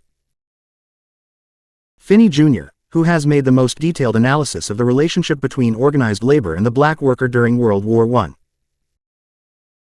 The matter of separate organization was a vital one in the consideration of Negro wage earners for membership in the AFL. For when Gompers and other Federation officials discussed the problems of admitting colored men to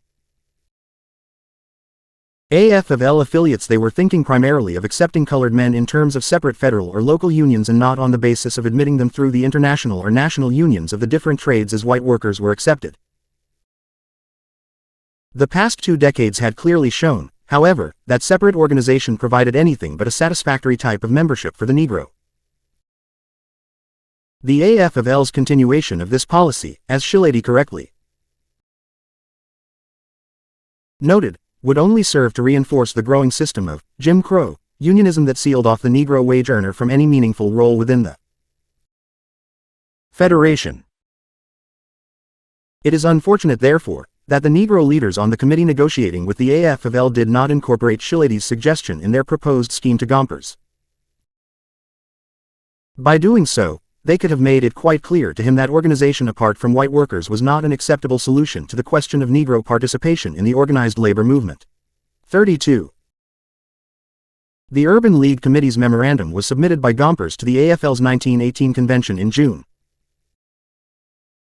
As Gompers had pledged, the convention also received a report on Negro organization from the Executive Council.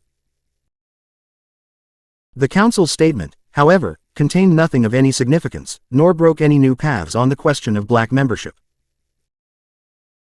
It merely noted that at the conferences with the National Urban League Committee, the black leaders had agreed to call upon black workers to join both the regular and separate, colored, unions of the AFL.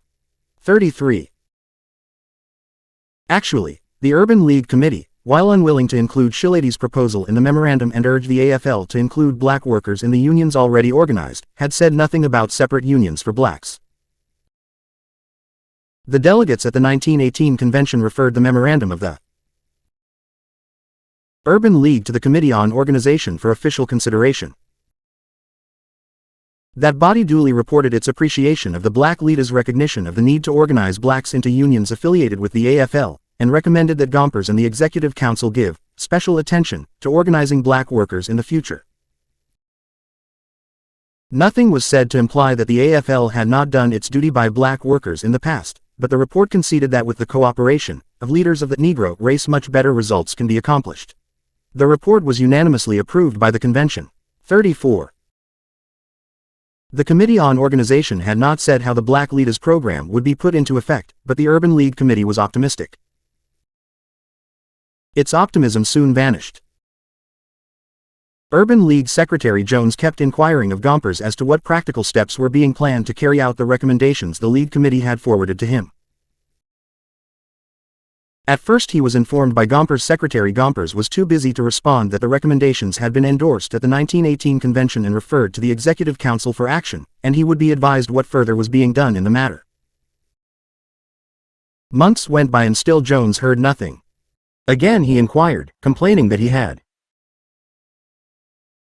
received no information from the Executive Council regarding what steps should be taken to work out the program of action agreed upon at the AFL convention. This time he received no answer at all. 35. Jones turned next in despair to members of the Urban League Committee and raised the possibility of holding another conference with the AFL to exert new pressure upon it to follow through on the tentative program for the organization of black workers endorsed at the 1918 convention.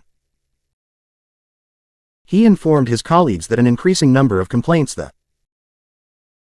Urban League had been receiving from black workers citing discrimination by AFL unions had made such a conference a necessity. But by the time committee members replied to Jones' proposal, the war had come to an end and other matters took priority for the time being. 36 feet. Thus, by the time World War I ended on November 11, 1918, the AFL had done nothing more than discuss the influx of black workers into industry, pat itself on the back for its past declarations, and admit that more would be accomplished now that black leaders saw the necessity of unionizing black workers in affiliation with the Federation.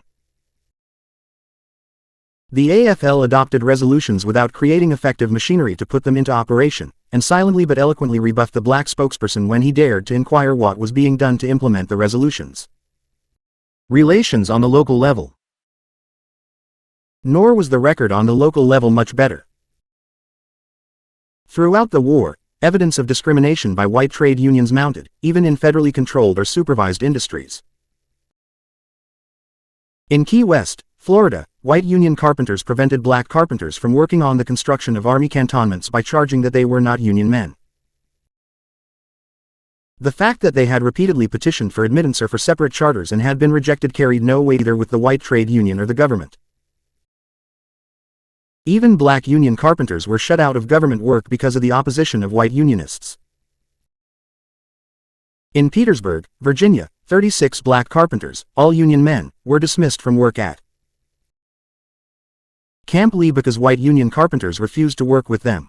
37, about half of TBE committee members replied to Jones' proposal, and all of these responded affirmatively. Jones took no action on the matter until June 1919, when the National Urban League, at a meeting of its executive board, passed resolution calling for renewal of negotiations with the AFL over the question of organizing black workers. New York Age, June 28, 1919. Jones wrote to Gompers proposing such a meeting, but nothing ever came of these efforts. It is clear, John D. Finney Jr. concludes that Gompers has no interest in convening such talks. A study of Negro labor during and after World War I, unpublished. Ph.D. dissertation, Georgetown University, 1957, p. 297. Masses of blacks had migrated to Pittsburgh. Indeed, by mid-1917 the Steel City's industrial life was said to be partly dependent upon the Negro labor supply. But the unions, which grew rapidly in the Pittsburgh area during the war, continued, with few exceptions, to bar blacks. One union reported a growth of 100% in a single year, but there were no black members.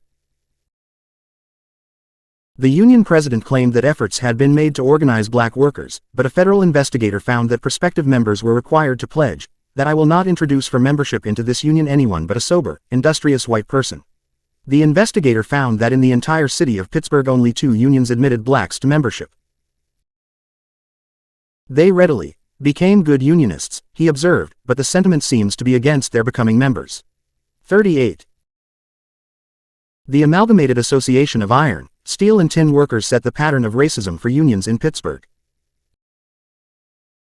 Although no one was barred from membership because of race, the Amalgamated Association, since its founding in 1876, had made few attempts to recruit or retain black iron and steel workers, and racial exclusion in practice, if not in theory, continued to prevail. During the Great Migration, thousands of blacks poured into the steel industry, but the Amalgamated Association still displayed only hostility or indifference to efforts of the blacks to enter its ranks. As a result, black steel workers came to view the Union as their enemy. 39. Richard R.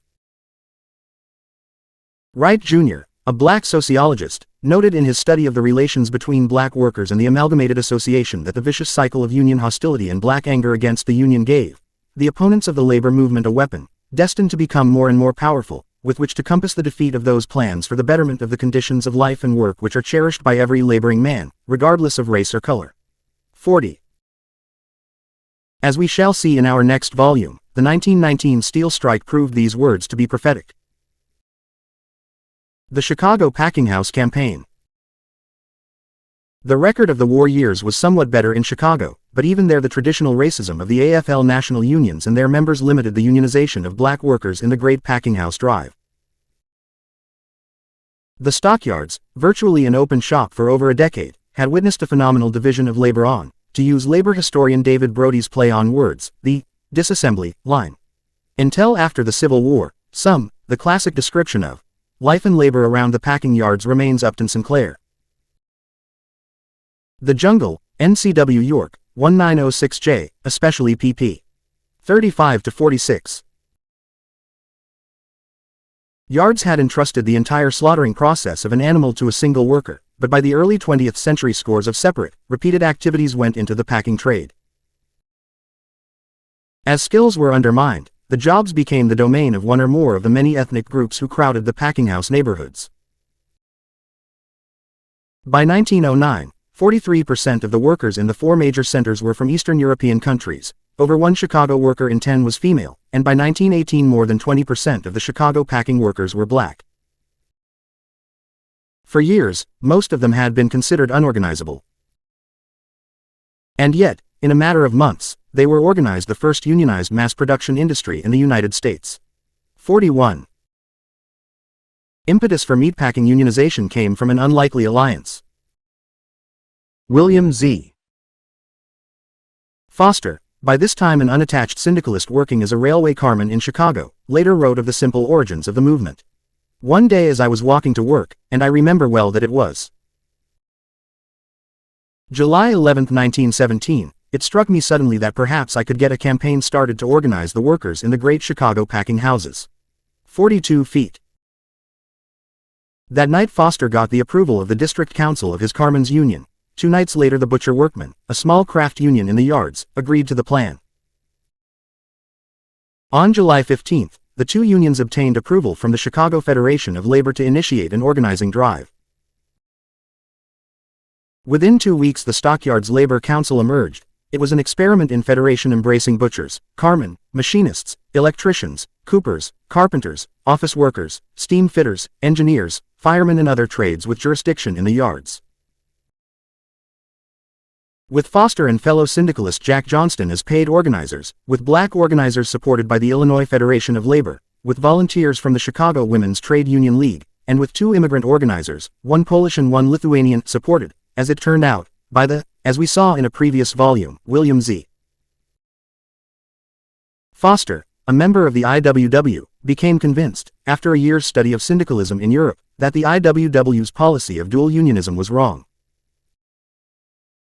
Returning to the United States in 1911, he pointed out that the effects of dual unionism were to isolate the militants from the mass of organized workers and to fortify the control of the bureaucracy in the old unions.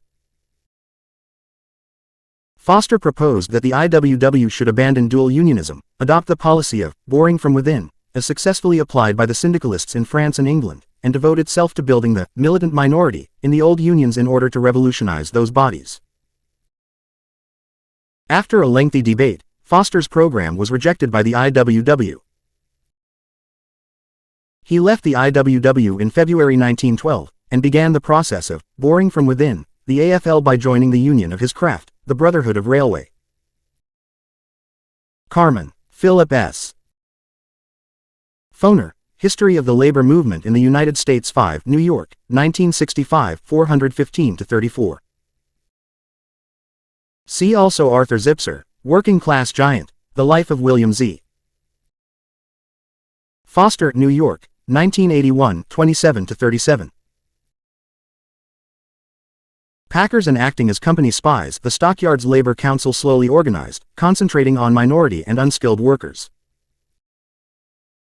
The 8-hour day and the right to organize were the key organizing points from the earliest days. 43. By November, workers had flocked to the unions. A national meeting of the packing house trades was held on November 11, 1917 in Omaha, and a coherent set of demands was drawn up. After the first butcher workman meeting following the Omaha Conference, 1,400 workers signed up. By year's end, according to the President's Mediation Commission, between 1/4 of all packing house employees had joined unions. 44. When the Big Five packers refused to bargain, members at union meetings voted overwhelmingly to authorize a strike.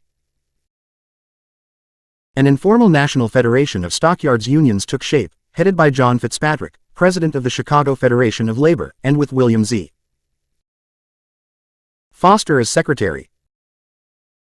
But before any strike plans could mature, the Wilson administration pressed for labor peace to ensure uninterrupted meat production to fill war orders. On Christmas Day 1917, the unions, the federated trades, and the Big Five signed a no-strike, no-lockout pledge for the duration of the war. 45. On January 25, 1918, Secretary of Labor William B. Wilson brought labor and management to an initial accord: no preferential union shop, no grievance committees, and no recognition of unions in return for concessions on employment and shop conditions.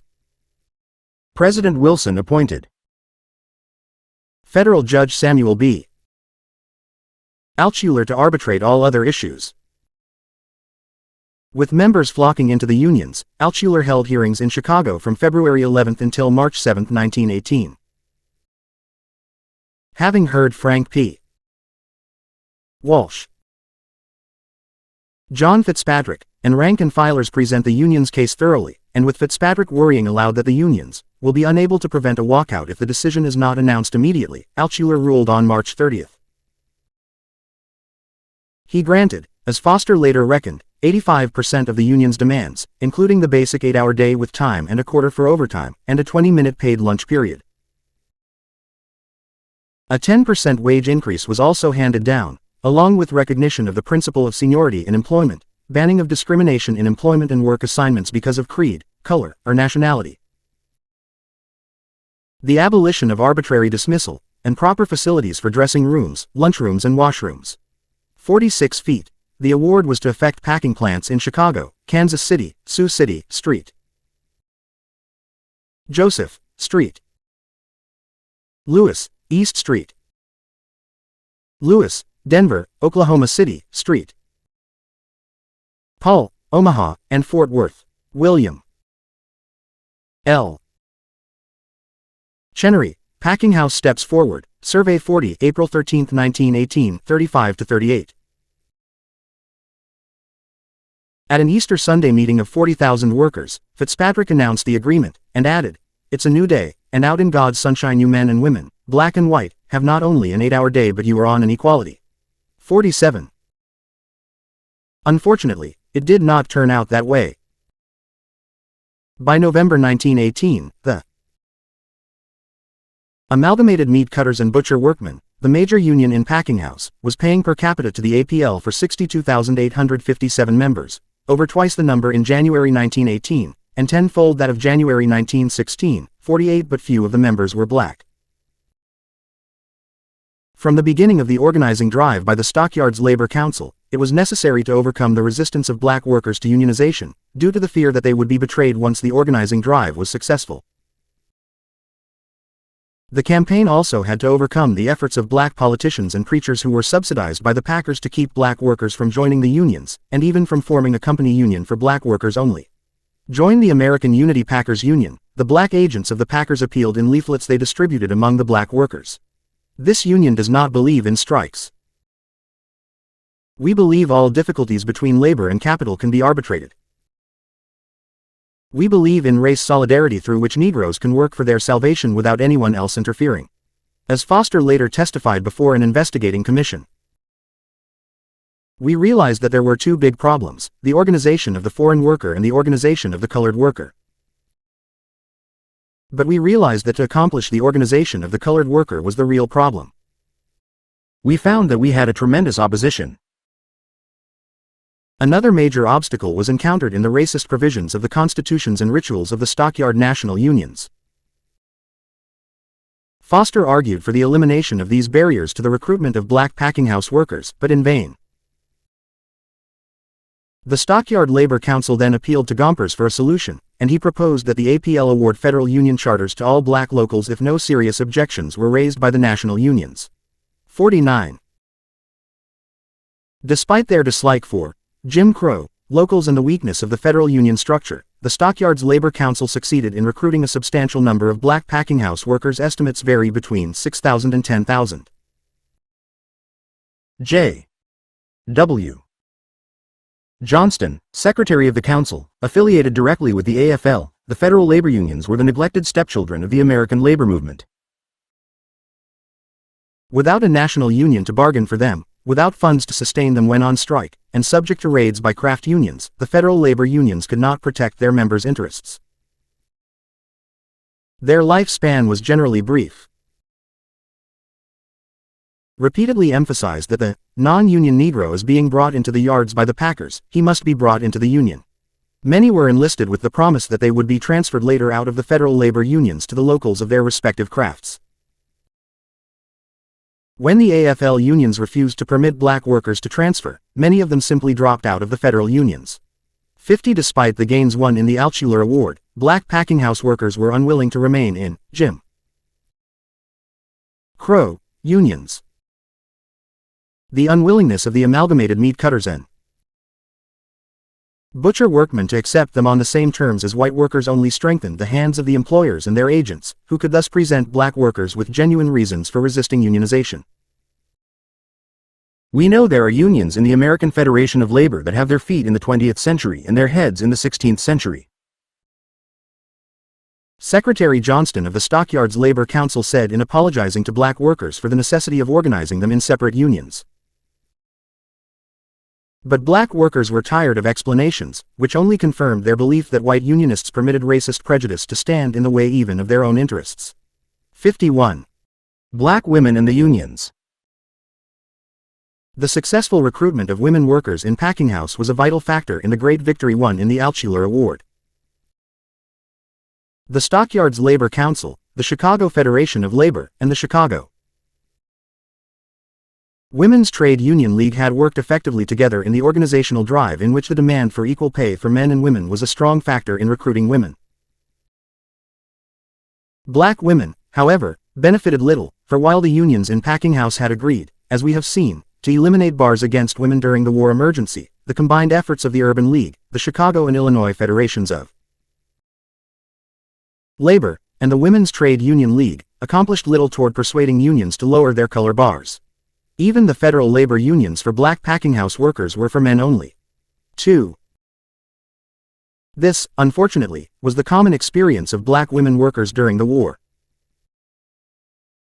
While, as we have seen, the relations of white women with organized labor were subject to fairly wide variations, black women were uniformly excluded from nearly all unions.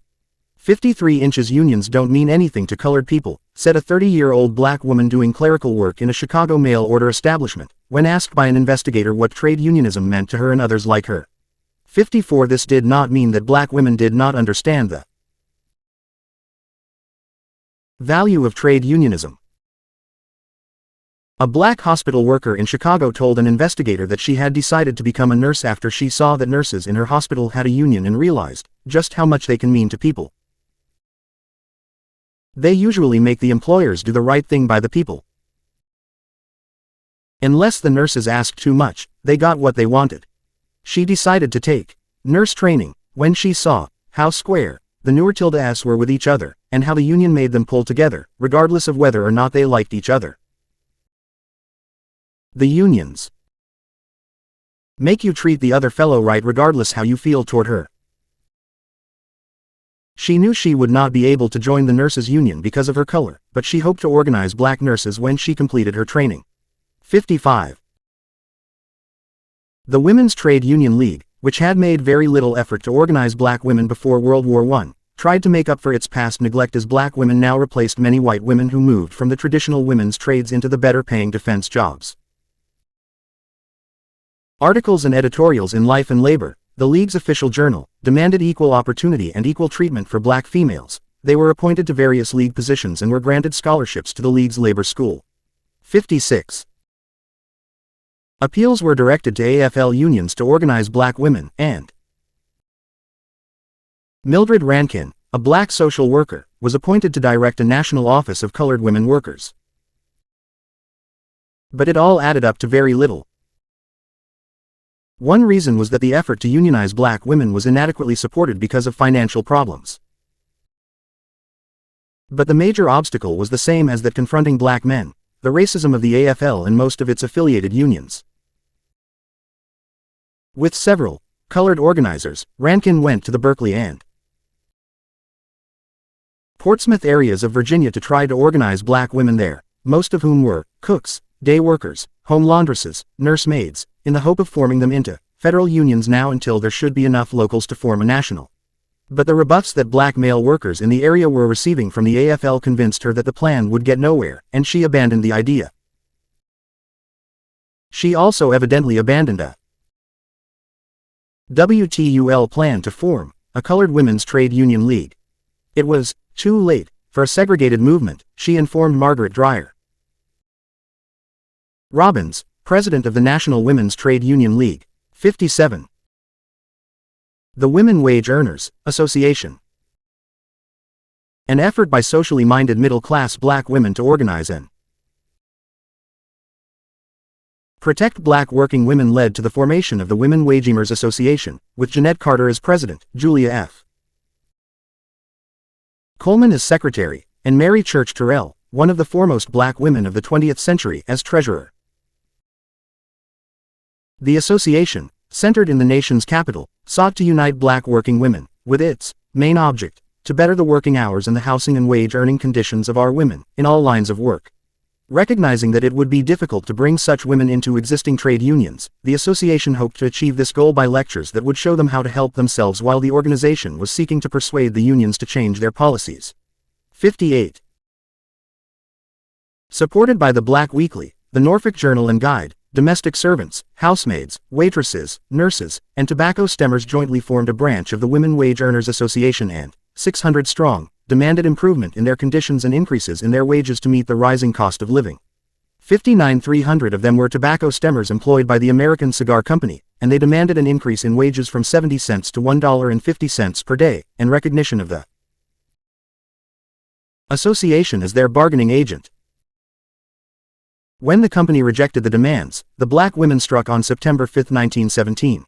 The Norfolk Journal and Guide endorsed the walkout and argued in an editorial. In view of the present living conditions, the Journal and Guide is of the opinion that there are justice and reason in the demand of the women. We do not believe that under present conditions any adult laborer, man or woman, can subsist upon much less than the factory women are asking. The average woman who works in the factory of the American Cigar Company has to provide every week for house rent, for food, fuel, clothing, insurance, church dues and incidentals. The items will run about as follows. House rent, $1. Food, $3.50. Fuel, $75. Clothing, $1.00. Insurance, $25. Church dues, $25. Lodge dues, $25. Incidentals, $25. 7.25. Active in work among black women, Ms. Terrell was elected first president of the National Association of Colored Women. At the age of 89 she was still fighting Jim Crow in Washington.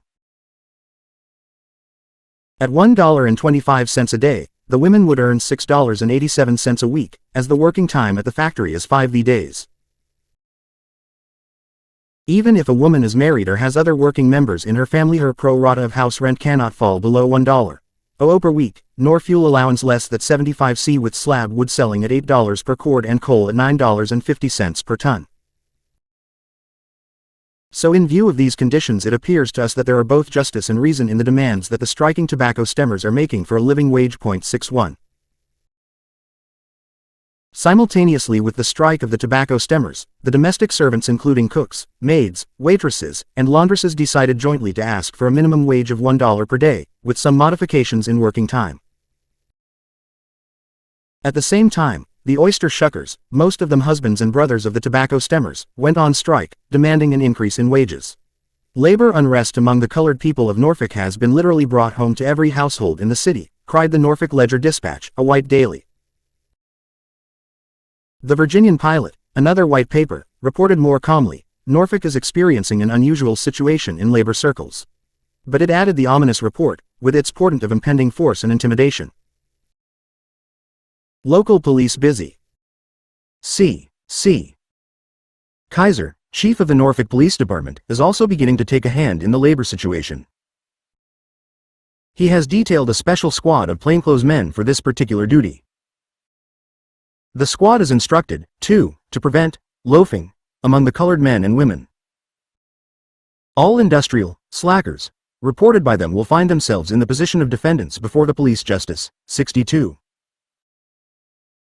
The police, the paper added, were also asking for a government investigation of the Women Wage Earners Association to determine if it was a device to interfere with the war effort. The enraged Journal and Guide editorialized. The police department was not sent out to round up and arrest as slackers and loafers the 3,000 white men who quit work in the Navy Yard because an increase in pay was denied them. No government sleuths and legal sharps were sent down to pry into the charter provisions of the unions to which the men belong. The women are asking for bread, why give them? S10NE. 63. The appeal fell on deaf ears. The strikers were arrested as slackers, while efforts to obtain support from the white trade unions of the city brought no response. By the first week of November, not only were the strikes broken, but the Norfolk branch of the Women Wage Earners Association had disappeared, to be followed within 6 months by the disbanding of the entire association. 64. Other independent black unions. The Women Wage Earners Association was one of the independent organizations of black workers formed during the war to provide black wage earners with some sort of protection in their dealings with their employers and at the same time to help in counteracting the discriminatory policies of the white unions. Independent black unions had existed before World War I but had enjoyed little success. In 1902, the Colored Locomotive Firemen's Association was formed in Georgia, but it never amounted to more than a small benefit society. The National Association of Afro-American Steam and Gas Engineers and Skilled Laborers, founded in 1903 in Pittsburgh, had 3 locals in that city, and gained the recognition of the city's central labor body. However, it was unable to achieve much in the way of benefits for its members, and it soon disappeared. 65. The AFL's indifference to black workers during the war, together with the long-established ban against black members by the railroad brotherhoods, gave rise to new independent black labor organizations. Many were local bodies, such as those of the sheet metal workers in South Carolina, the plumbers, lathe operators, and electricians in Chicago, the hod carriers and waiters in Baltimore, the asphalt workers in Milwaukee, the elevator operators in New York, and the Pullman porters in Philadelphia. None of them were notably effective. They included at most only a few hundred workers and met with hostility from white trade unions, which, while unwilling to open their ranks to blacks, would not tolerate the operation of black unions within their jurisdiction.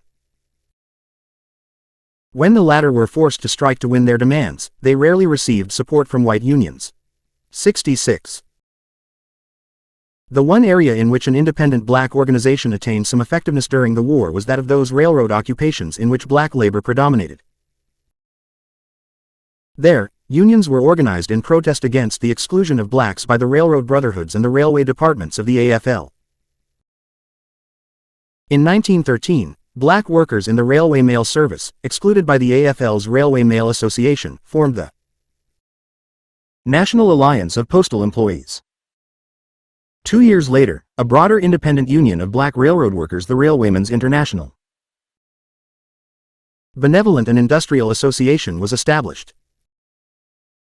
Its purpose was to organize all black railway workers, regardless of craft or skill, into one big union. Prior to America's entry into the war, the association had fewer than 100 members. But when the federal government took over the railroads and in return for organized labor's support of the war effort gave its backing to organization in the industry, the association grew rapidly.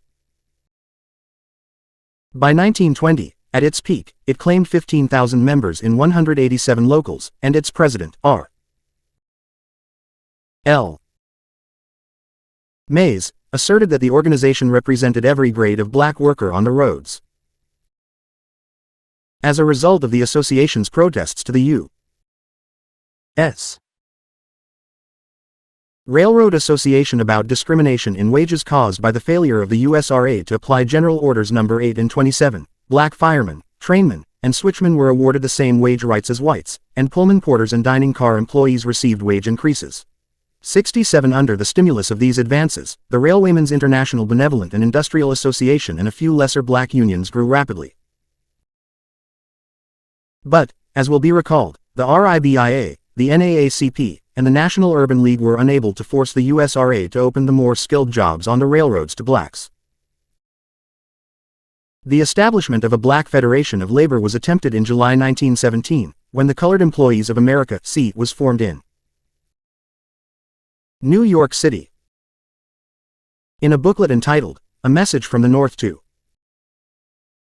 Negroes, the new organization appealed to migrants from the South to join its ranks as a way of obtaining information about the best employment opportunities available and as a basis for building unions of black workers. Branches of the CEA were to be established in every city with a black population over 5,000, but the organization seems to have disappeared after the summer of 1917. 68. Randolph, Owen, and the Messenger. Meanwhile, 2 young black socialists, A. Philip Randolph and Chandler Owen, had been busy organizing blacks in the hotels and apartment houses in New York City into the United Brotherhood of Elevator and Switchboard Operators. Within 3 weeks after they began, they had recruited 600 of the 10,000 black elevator operators in the city. The group immediately put forth demands for an 8-hour day, weekly pay, and a minimum wage of $13.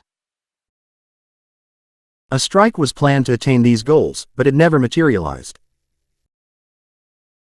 The union grew to 2000, changed its name to the Elevator Operators and Starters Union, and received a federal charter from the AFL. But it, too, soon disappeared. 69. Randolph and Owen had been editors of a trade journal published by the Headwaiters and Sidewaiters Society of Greater New York. They were forced to resign because the headwaiter elements in the society objected to their tendency to comment critically on the side waiters' poor wages and unfavorable working conditions. Randolph and Owen then established their own journal, The Messenger, to promote labor unionism and socialism among black workers. 70. The Messenger, published monthly in Harlem, viewed the black situation as the great labor problem of America. Since 99% of black people were working people, it advocated that they support the Socialist Party, the only political organization that represented the American working class. In this way, black workers, like white workers, would eventually establish a cooperative commonwealth, in which the ownership of the means of production would be in the hands of the people. But the Messenger did not overlook the possibility of improvements under capitalism. Beginning with its first issue in November 1917, it launched a vigorous campaign to educate black workers on the importance of united labor organization. Noting that capitalism drew no color line in exploiting the working class, it concluded that the workers must, out of self-interest, unite on the same basis to end exploitation. The solution was to organize every worker in industry, black and white. 11. At first Randolph and Owen held out some hope for seeing black workers in the AFL. The 1917 convention of that body was even applauded for having displayed considerable sanity in adopting a resolution calling for the appointment of Negro delegates to organize locals to affiliate with the AFL, a necessary but belated move. 12. But when negotiations between the leaders of the National Urban League and the AFL ended in 1918 without results, Randolph and Owen had had their fill of the AFL. Neither had expected anything substantial to come out of the negotiations. It was hardly logical, after all, for the Urban League, financed by open-shop millionaires like Rockefeller, Carnegie and Armour, to fight hard for the welfare of black workers, but the cold shoulder given to the black leaders was the last straw. 73. As the Messenger saw it, the AFL was too fossilized to hold out any hope for black workers. Hence, their future lay, rather, with the industrial workers of the world. In 1917 the IWW initiated a drive to recruit members in the factories and mills of the East, especially the thousands of new black workers from the South. Their appeals were endorsed by the Messenger, which enthusiastically predicted that the IWW, augmented, with 1.5 million or 2 million Negroes, would fairly rival the American Federation of Labor. 74. But the IWW never did rival the AFL. While its membership grew at first after the U.S. entered the war, as a result of activities in organizing, the unorganized and improving working conditions, the war crisis, as we shall see, gave employers and the government the long-awaited opportunity to destroy the IWW, and the Wobblies, opposition to the war was used as the device to achieve that goal. The result was that black workers had only the AFL to look to for organization into trade unions. It was anything but an encouraging prospect. The Negro Worker, a poem published in the Seattle Union Record and reprinted in the Messenger, viewed the record of the AFL and its affiliates as World War I drew to a close, and observed sadly but correctly, "Wonder why they are so short-sighted as not to realize that every time they keep any worker, man or woman, white or yellow or black, out of a union, they are forcing a worker to be scab, to be used against them." 75. Chapter 12. IWW organizing during the war. The lumber industry. The Industrial Workers of the World (IWW) had existed for 12 years before U.S. entry into World War I. It was founded in Chicago in June 1905 by the leaders of various radical trade unions and political parties, such as the Western Federation of Miners, the United Metal Workers, the Socialist Party of America, and the Socialist Labor Party. The IWW brought together workers who believed in the class struggle and were dissatisfied with the class collaborationist, craft unionist ideology of the American Federation of Labor. It was organized along industrial rather than craft lines and believed in the organization of all workers regardless of skill, sex, color, or race. On this basis, the IWW attracted thousands of unorganized workers. Early IWW victories and defeats. In its first years, the IWW split several times over ideological issues and personal animosities. One after another, the Socialist Party, 1906, the Western Federation of Labor, 1907, and the Socialist Labor Party, 1908, separated or were separated from the IWW. From 1908 to 1917, the Chicago group led by Vincent Street. John was the real IWW, as distinguished from the Detroit group led by Daniel DeLeon. Small numbers of Wobblies were capable of achieving spectacular results, such as the Great Strike of the textile workers in Lawrence, Massachusetts in 1912. With a local union of only 287 members, the IWW was able to lead 30,000 workers, keep them on strike for several months, and, among many studies of the NVW or Philip S. Foner, History of the Labor Movement in the United States, 4, New York, 1965, The Industrial Workers of the World, 1905-1917. Melvin Dubofsky, I Shall Be All, A History of the Industrial Workers of the World, Chicago, 1969, and Patrick Renshaw, The Wobblies, The Story of Syndicalism in the United States, New LVRK, 1968. Win wage increases of up to 25% when the mill owners finally surrendered. Its militancy and ability to organize immigrant workers in the industrial centers of the East, migratory workers in the lumber and agricultural camps and fields in the West, and black and white timber workers in the Deep South, as well as its spectacular free speech fights, made the RWW an internationally famous organization. The I reached a pre-war peak in 1912, the year of the Great Lawrence Strike and the San Diego Free Speech Fight, with an average membership for the year of between 18 and 19,000. The 1913 defeat in Paterson, New Jersey and the economic depression that followed almost killed the RWW. The 1914 annual convention found practically no activity by the organization, especially in the East, where, apart from the Italian bakers in New York and the black and white longshoremen in Philadelphia, the RWW appeared dead. So poor were the prospects and so desperate the need for finances and members, that the 1914 convention saw Vincent Street, John, incumbent Secretary-Treasurer, declined to run for renomination to the highest post in the RWW. In this situation, Frank Little, an Indian Eye organizer and member of the General Executive Board, came to the rescue. He suggested during the convention that some means should be taken for concerted and efficient action in the harvest fields next year. It was proposed that a conference be called of members from various locals bordering the harvest district, and that this body determine ways and means for harmonious grouping of hitherto spasmodic efforts of harvest organization. A resolution embodying Little's proposal was carried. A few months after the convention, William D. Big Bill Haywood, newly elected Secretary-Treasurer, announced the establishment of a Bureau of Migratory Workers to plan the conference, coordinate information on jobs, and stimulate the organization of the harvest workers. Out of this planning there emerged in 1915 the Agricultural Workers Organization, AWO No. 400, which pulled the RWW back from the edge of oblivion. We have described in detail elsewhere the AWO's success in the Middle Western Wheat Belt. We also saw that by 1916 Haywood was urging more and more that soapboxing and free speech fights be soft-pedaled, while upgrading the I's activities as an effective labor organization. On the eve of America's entry into the First World War, Melvin Dubofsky notes, the RWW stood poised to open a new and more successful chapter in its history.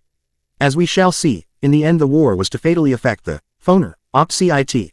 4, 474-85. outcome of that chapter, but it also opened up new opportunities for effective organizing efforts. A new lease on life. By late 1916 and early 1917, the Wobblies no longer had much of a base in the East, except among the Philadelphia longshoremen, mostly blacks, and in a few other scattered places. In the grain belt, IWW activity was lagging, but the overall campaigns in the Middle West were a source of both new members and considerable finances, which could be used in attempts to organize other industries. The IWW branched out into the iron and copper mines, the oil fields, and the lumber camps and mills. On September 1, 1917, it had between 90,000 and 105,000 paid-up members. According to the Chicago Daily Tribune and the New York Call, its income between April 1 and September 1, 1917 totaled $176,297.34. This was divided as follows. Initiation fees, $63,647.75. Dues, $75,419.75. And income from other sources, $37,729.84. Approximately 32,000 new members were recruited during that 5-month period. 2. The increase in IWW income came largely from successful organizing campaigns during the spring and summer of 1917 in the copper mining industry of Montana and Arizona and the lumber industry of the Northwest. These organizing efforts differed from most of the IWW's earlier strikes.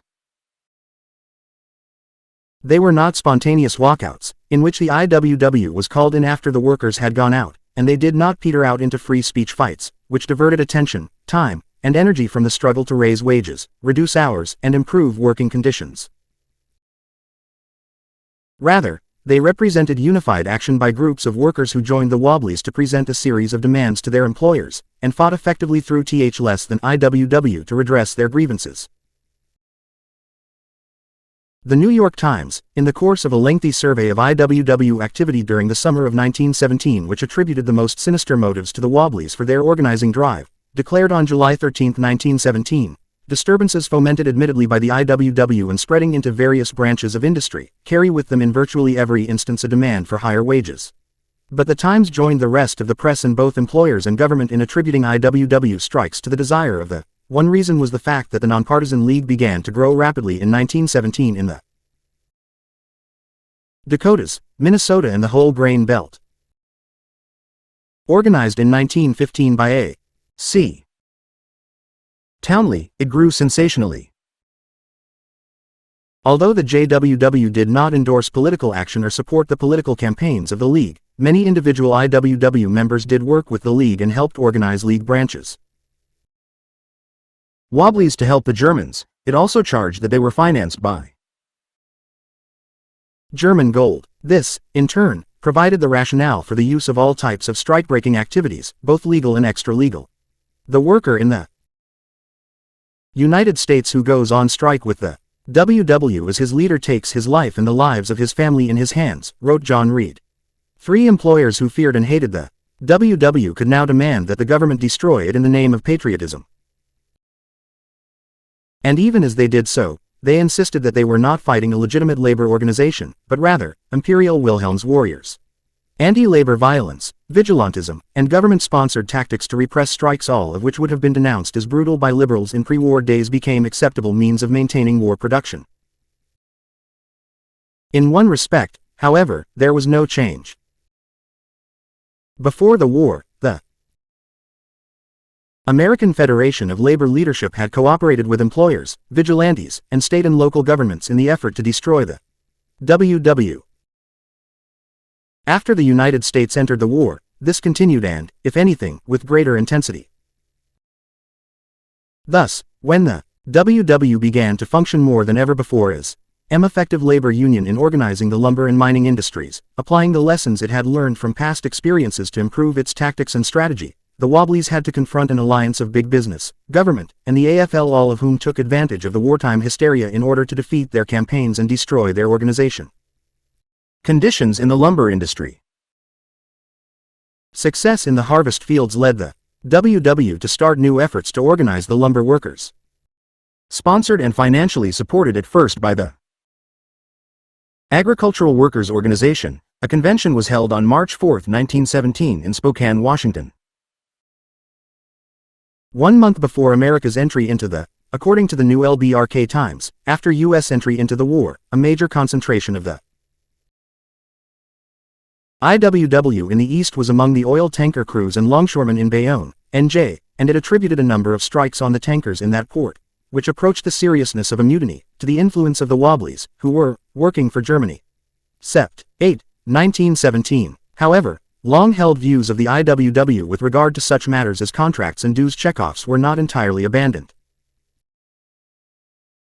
The IWW local in Bisbee, Arizona, composed of copper miners, passed a resolution in July 1917 criticizing contracts and dues checkoff as detrimental to the workers whenever it has been in operation, and resolved further to oppose the contract and checkoff system and refuse to support any move to obtain one. Arizona Daily Star, July 6, 1917. War. Lumber Workers Industrial Union No. 500 was launched. The union had 6,000 members at the time of its founding convention, where plans were laid for a strike in the Spokane district with demands for an 8-hour day, $60 a month and board, better living and working conditions, and union recognition. Reacting to the IWW, the AFL revived its moribund shingle weavers and timber workers union at a convention in April, and formulated demands for an 8-hour day with 10 hours wages and better sanitary conditions in the camps. These demands were announced together with the threat of a strike if they were not granted. 4. Time and conditions were ripe for union organization in the lumber industry. Prices had risen considerably since the war began, but neither wages nor conditions had kept pace. The Portland Oregonian reported a 500% increase in the price of spruce, while wages had remained almost stationary. 5. Lumber workers still worked 10 hours or more a day and 6 days a week for $1.50 a day, from which board, a commissary charge, and a fee for the employment agency would be withheld. Even this does not accurately reflect the lumber workers' income, because the logging season averaged less than 6 months per year. In the camp cookhouses, the staples fed to the workers were beans, dried peas, and bread, with occasional treats of salt pork, dried prunes, or apples. In the evening, in company with 30 to 50 others, the lumberjack would hang his wet pants and sweaty wool socks over the pot-bellied bunkhouse stove and play cribbage by the light of a kerosene lamp, while the air turned blue with tobacco smoke and lack of ventilation. He bedded down early in one of the double-decked bunks that solidly lined the walls. In one camp investigated in 1917, notes Robert L. Tyler, 80 men crammed into one crude barrack built to accommodate fewer than half that number. The building had no windows, and the doors at either end furnished the only ventilation. When the men pressed into their bunks for the night, they closed the doors against the cold, stoked up the stoves, and went to sleep, under groundhog conditions. In another study of logging camps made during the winter of 1917-1918, the investigators discovered that half the camps had only crude wooden bunks, half had no bathing facilities, and half were infested with bedbugs. 6. Sickness dogged the crowded bunkhouses. In winter it was colds and grippe. In summer the whole camp grew weak from diarrhea, caused by millions of flies that made unhindered trips from the stables and doorless outhouses to the cookshack. When a man was injured, he might lie in his bunk for days with only the volunteer care of his fellows, though at times he might be allowed a horse to take him to town. The lumberjack was often cheated or overcharged by the commissary. If he aroused the anger of the foreman, he could be fired without pay and blacklisted as a troublemaker. If he quit, his pay had to wait till the spring log drive came in, at which time the lumber company might honor his request at the sawmill office. 1. It is hardly surprising that when the R.W.W. Agricultural Section sent organizers into the woods in 1916, the loggers welcomed them. The traveling delegate carried dues stamps and books with him to sign up the men in the camps, and when the on-the-job delegate was discovered by the boss and run out, he either left an already operating corps of Wobblies or made arrangements to send in another organizer with the next batch of newly hired workers. A Wobbly organizer recalled that the time and conditions were favorable for the R.W.W. campaign. The logging industry was profiting from the war in Europe, but conditions in the woods were deplorable. The same bunk houses that had sheltered the logger for 30 years were provided for his habitation. The speed-up system was at its height and the employment shark was waging his war on the incomes of the men. Prohibition had robbed the workers of their sedative, so they had to face the facts as they were. The field was ripe for the harvest and the IWW job delegate was the reaper. 8. The Big Strike of 1917 begins.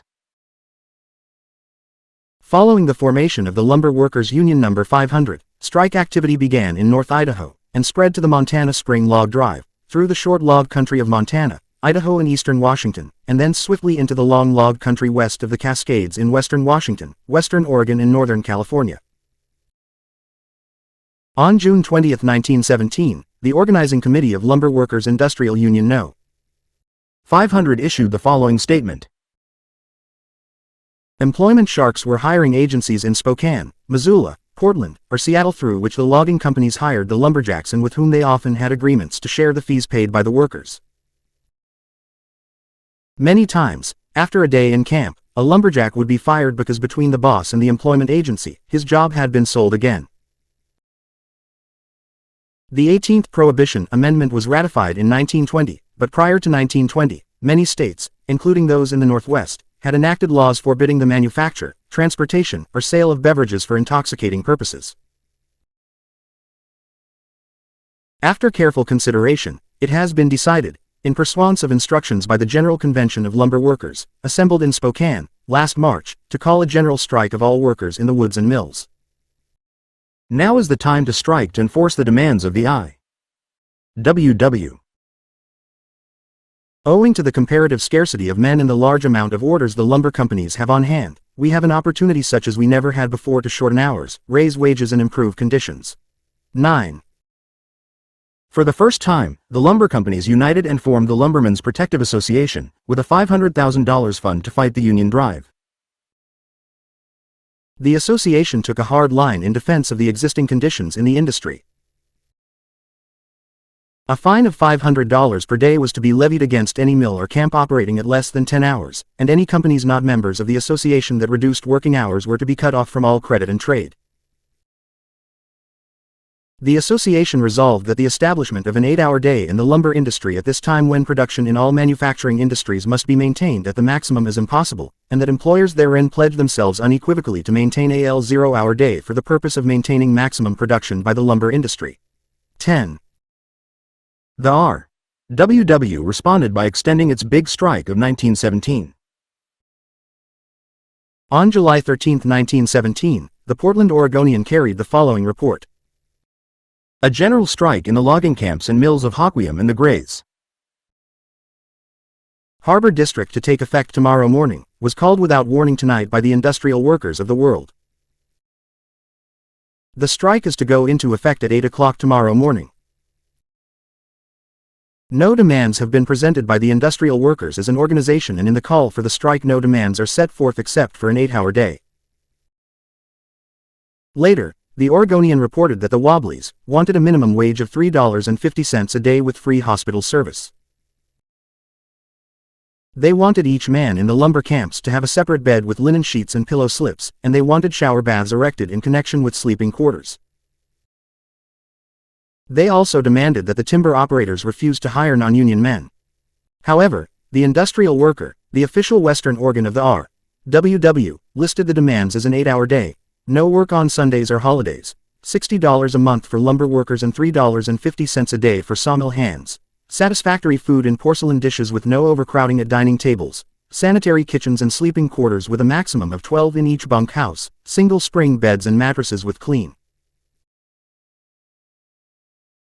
and adequate bedding to be furnished free of charge, drying rooms, shower baths, and adequate lighting in the bunk houses, free hospital services, semi-monthly payment by bank check with no discount, no employment of anyone under 16 around a sawmill, and no discrimination against members of the RWW. 11. The demand relating to payment of wages sought to do away with the practice of paying wages in scrip, which was discounted when exchanged for regular currency. The call to strike was an immediate success. Thousands took out cards in the FWW, wrote one observer. At once the things that could be enjoyed together by the workers seemed the most desirable to have. Better conditions, a dry house, a bath house, sheets and pillows, spring beds, everything that made for comfort and cleanliness, and was desired by a man who had but a short time before had given little thought to anything but debauchery and individual advantage. RWW sources asserted that the walkout involved between 40,000 and 50,000 men. 12. Anti-IWW terror. For 6 weeks much of the Northwest lumber production remained tied up as employers experimented with laws, police, sheriffs, the National Guard and U.S. Army, attorneys, and federal officials to break the RWW. Idaho, where the Big Strike of 1917 began, passed criminal syndicalist and anti-sabotage laws that were frankly acknowledged as designed to protect the business people in the state from the malicious and destructive activities of the FWW. The law literally made strike activity subject to confinement in the state prison for not more than 10 years or to a fine of not more than $5,000, or both. The Idaho Council of Defense urged Governor Moses Alexander to declare martial law and call in federal troops, and when he refused, former Idaho Governor Frank A. Gooding suggested the formation of citizen groups for protection of life and property. As a matter of fact, vigilante groups were already operating, rounding up RWW strikers and driving them out of town. Arrested without charge by local sheriffs, scores of strikers were kept in bullpens. After a few weeks, they were charged with criminal syndicalism. Wherever the strike spread, wobblies were arrested, beaten, and deported, but the strike front remained solid. On July 15, the state Supreme Court of Washington issued an injunction against picketing in the Grays Harbor area, but picket lines continued and the mills remained shut. Governor Lister thereupon sent in the National Guard to break the strike, and when that failed, the Army was given the task. RWW strikers were arrested and herded into internment camps and jails. No charges were preferred against the prisoners, and they were denied the right to confer with attorneys. 13. Wobblies were well versed in how to behave in jail, and they applied the traditional techniques of PWW prisoners. They pounded mess kits against the bars, went on hunger strikes, wound blankets around the bars and bent them out of shape, yelled and sang wobbly songs, refused to work, and applied other techniques they had learned in the great RWW free speech fights. 14 feet. Although a few mills did open with Army protection, all camps in the area were closed tight under the vigilant watch of roving picket lines, and no logs were available. 15. The lumber company owners made a distinction between, on the one hand, the mills and shipyards where they recognized, they said, the legitimate demand of organized and unorganized laborers for higher wages and shorter hours, and on the other camps, where the agitation of the IWW evangelists rather than legitimate grievances was the cause of the strike. They charged that the Wobblies had called the general strike in the lumber industry to hinder the war effort, pointing out that spruce was essential for use in airplanes. Tools of the Germans, injuring the war effort, Imperial Wilhelm's warriors, were headline material in the Northwest press and spilled over into other parts of the country and into the congressional record. Forest fires raged in Montana and Idaho, and although the Wobblies were the most active among the firefighters, the PWW was accused of setting the fires. Sabotage of every type was laid at the door of the Wobblies. 16. Just 2 days before the RWW lumberworkers went out on strike, the story of the Bisbee deportation had been reported in the press. On August 1, Frank Little, the IWW organizer in the mining fields of Butte, Montana, was lynched by citizen police and vigilantes. The press in the Northwest reported these events gleefully and recommended that similar steps be taken against the lumber strikers and their leaders. Governor Lister of Washington actually proposed a statewide organization of vigilantes, called the Patriotic League, with a branch in every county, to deal with the Wobblies in the Bisbee-Little manner. 17. Despite the terror, the strike front remained solid, and 3 weeks after, for a description of IWW jail techniques, see Philip S. Foner, History of the Labor Movement in the United States for 1965, 537-39. The Bisbee deportation and the murder of Frank Little are discussed in the next chapter.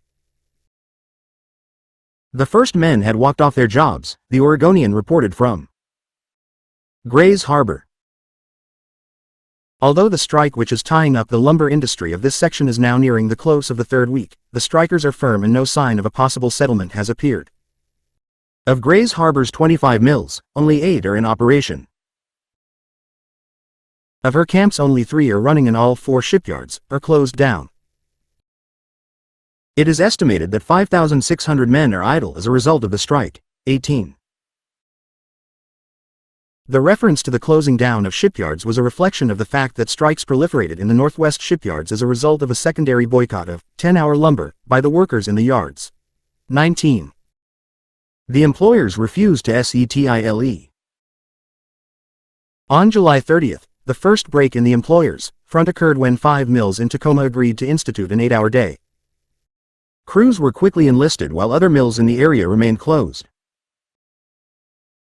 But those plants that did settle found themselves unable to obtain either credit at banks or services from other lumber owners who were members of the Employers' Association. The move to settle was stopped in its tracks. 20. The APL had played little part in the strike. It either encouraged scabbing against the JWW, 21 or stood by and tried to enlist members, then appealed to the owners for recognition as a moderate alternative to the IWW. At the suggestion of Samuel Gompers, the president of the Washington State Federation of Labor served on an investigating committee that warned against the subversive IWW. Government negotiators brought AFL representatives and employers together in an attempt to work out a compromise or to arbitrate the dispute. The AFL agreed to arbitration, but the employers refused even to present their case, insisting they had nothing to arbitrate since it was impossible to institute an 8-hour day in their industry. 22. A leader of the Lumbermen's Association, in an interview with Robert Brewer, stated that, "In war and a strike is war, anything is fair. We have fought the IWW, we would have fought any attempt of the AFL unions to control the workers in the camps. And, of course, we have taken advantage of the general prejudice against them as an unpatriotic organization to beat their strike.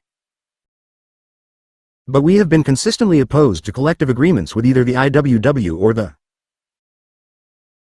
AFL, and we are opposed to the recognition of any labor organization." 23. Melvin Dubofsky has observed that the employers had as little use for negotiating with the patriotic AFL as with the pro-German JWW. 24. On August 12, 1917, the Portland Oregonian reported that the governors of the states affected by the strike had investigated the conflict and found the IWW menace to be greatly exaggerated. However, this had no effect on the employers' campaign to break the strike. All they said in response was that they would have nothing to do with an unlawful and treasonable organization, the industrial workers of the world. 25. They made the same response to a proposal by Secretary of War Newton D. Baker. Noting that the lumber industry was the only major industry in the Northwest that was not on an 8-hour day, Baker requested that it grant the 8-hour day.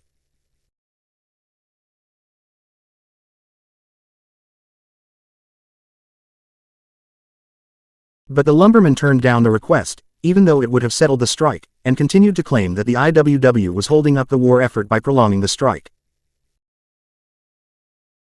In fact, these patriotic lumbermen announced that they were prepared to allow their plants to stay closed for the remainder of the year rather than come to any agreement with the IWW, since it is part of their propaganda that upon returning to work it shall not be with the intention of abiding loyally by the results of the compact, but rather with the view of further disorganization. 26.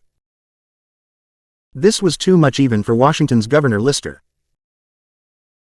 He personally asked the lumbermen to immediately grant the 8-hour day and higher wages and bring the strike to an end. Lister pointed out, while it may be true that the so-called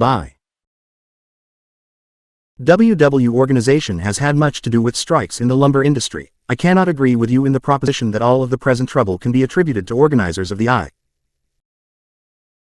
IWW, or that no favorable results can be attained by acceding to some of the demands of those who are now on strike. There are thousands of men who would, in my opinion, immediately return to work if the 8-hour day were granted by the employers. It seems to me that one of the best methods to pursue in bringing about a solution of the LWW problem, to which you refer, is to concede to those employed in the lumber industry the points for which they ask and which injustice ought to be granted, and thus alienate from their leaders, to whom you refer, thousands of followers, who are only followers for the reason they have felt that the only way to obtain concessions was to affiliate with this organization. 27. But the employers made no distinction between the IWW agitators and the rank-and-file strikers, and they refused to join the governor in trying to influence the strikers to abandon their wobbly leaders and return to work by granting them their main demand, the 8-hour day. And as the IWW was quick to point out, the police were never sent around to club the owners because they wouldn't cooperate with the government. 28. Intensification of anti-IWW terror. The terror launched against the strikers by the police, sheriffs and their deputies, vigilantes, the National Guard, and the U.S. Army was soon to reach a climax. James Rowan, strike leader at the IWW headquarters in Spokane, had issued an ultimatum demanding the immediate release of prisoners of the class war, and threatening a general strike in all industries, if all LWW prisoners are not released before August 20. On August 19, Rowan and 26 other wobbly leaders were arrested. The IWW regional headquarters in Spokane was closed, and martial law was proclaimed in Spokane and its environs. One unheard-of feature of this series of events, with Washington State Governor Lister's approval, Idaho Governor Alexander dispatched a company of Idaho National Guardsmen to Spokane, and it was the Idaho troops who took charge of the IWW headquarters and arrested the members of the organization, including Rowan. Meanwhile, in Idaho, Governor Alexander, yielding to the lumber companies, called for federal troops. 29. The general strike took place on August 20, but, under the circumstances, it proved to be a failure. This did not, however, end martial law in Spokane or the continuation of arrests of wobblies and their sympathizers. 30. On August 28, the Portland Evening Telegram, reporting that the strike was still solid, estimated that although the war effort demanded 8 million feet of lumber every month from the Northwest, the wobblies were holding production down to 2 million feet. The solution, the newspaper declared, was for the federal government to use its full force against the FWW.31. On September 5, 1917, the federal government did step in with its full force against the IWW. On that day, warrants were served for the arrest of 100 leaders of the industrial workers of the world on the charge of violating the Espionage Act. We will examine this shameful episode in American history below, but here we should note that on September 9 the Portland Oregonian gleefully reported, with their leaders in jail as military prisoners and their literature confiscated, the IWW at a secret meeting last night decided to call off the strike which has practically tied up the lumber industry of the Northwest.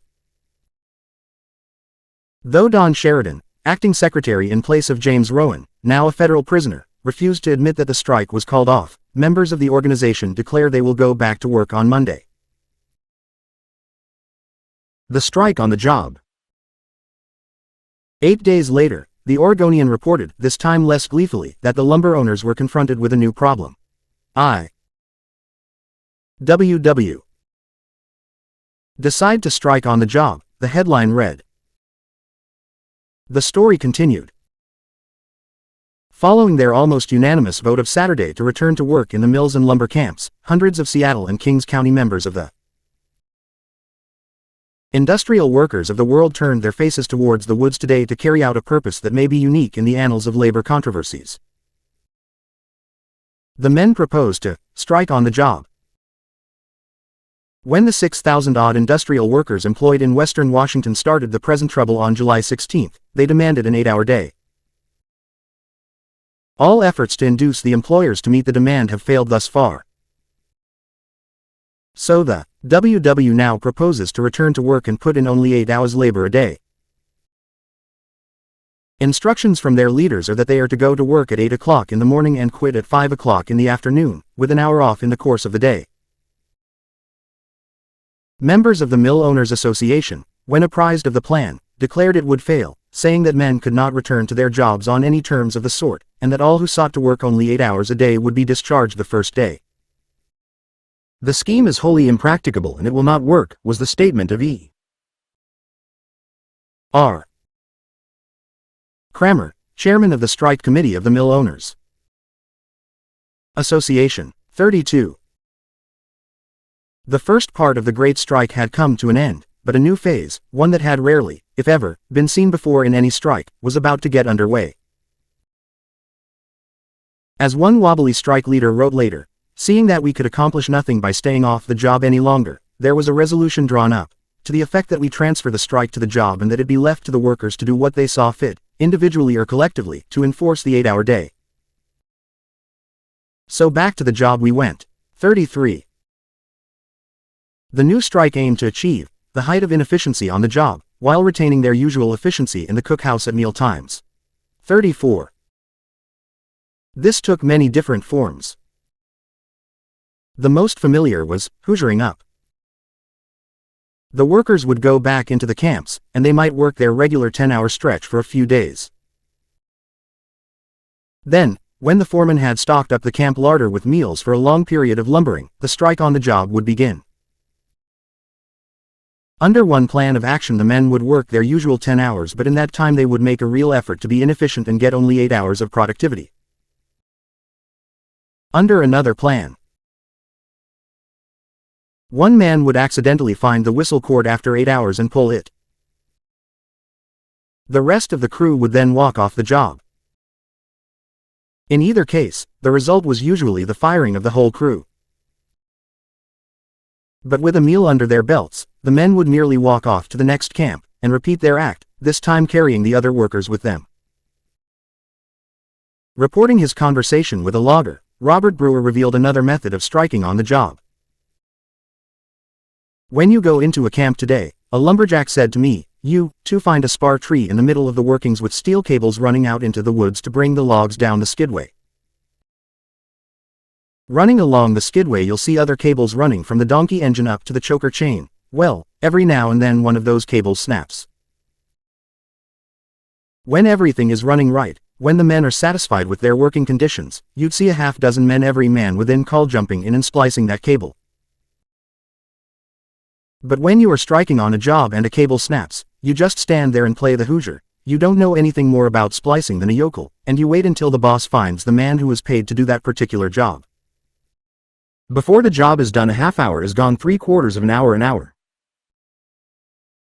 Say, it's easy to do 8 hours work on a 10 hours job. All you've got to do is play the Hoosier. Practice conscientious withdrawal of efficiency. Fold your arms and look innocent. 35. The newspapers were full of accounts of sabotage employed by the Wobblies during the strike on the job, soaping rails on grades, which sent the timber crashing into a ravine, letting emery dust or similar material get into the journal box, on railroad trains and in the mill machines, letting water out of engine boilers while the fire was going, putting soap bars or soap flakes in the water tanks of railroad engines and those used in the mills and camps, sawing trees so that when they hit the ground they split, leaving logs on the shores of streams to rot there or be eaten by worms. 36. But even the infuriated press conceded that no violence was done to working men, and while property was damaged or destroyed, plants and woods were not seriously damaged. The Wobblies confidently informed reporters that they expected to take them over in the near future, so they saw no point in destroying them. 37. The charge that strikers drove spikes into logs so that when they were taken to the sawmills they would cause the giant saws to break was heatedly denied by the IWW. One Wobbly, interviewed by Robert Brewer, said, "What would we be putting spikes in logs for? Would we be aiming to kill our fellow workers at the saw, or anyone else for that matter?" 38. The strike on the job started in September 1917, and did not end until the 8-hour day was won in March 1918. During these weeks, the Wobblies boasted, the companies were forced to run the commissary department of the strike. 39 labor turnover, meanwhile, ran as high as 1,000%. One employer testified that, often he would start the day with a full crew, and finish with none but a cook and a dishwasher. 40. The truth is that by themselves, the employers could not cope with the strike on the job. Senator William E. Borah of Idaho put it this way: the IWW are about as elusive a proposition as you ever ran up against. It is almost impossible to deal with them.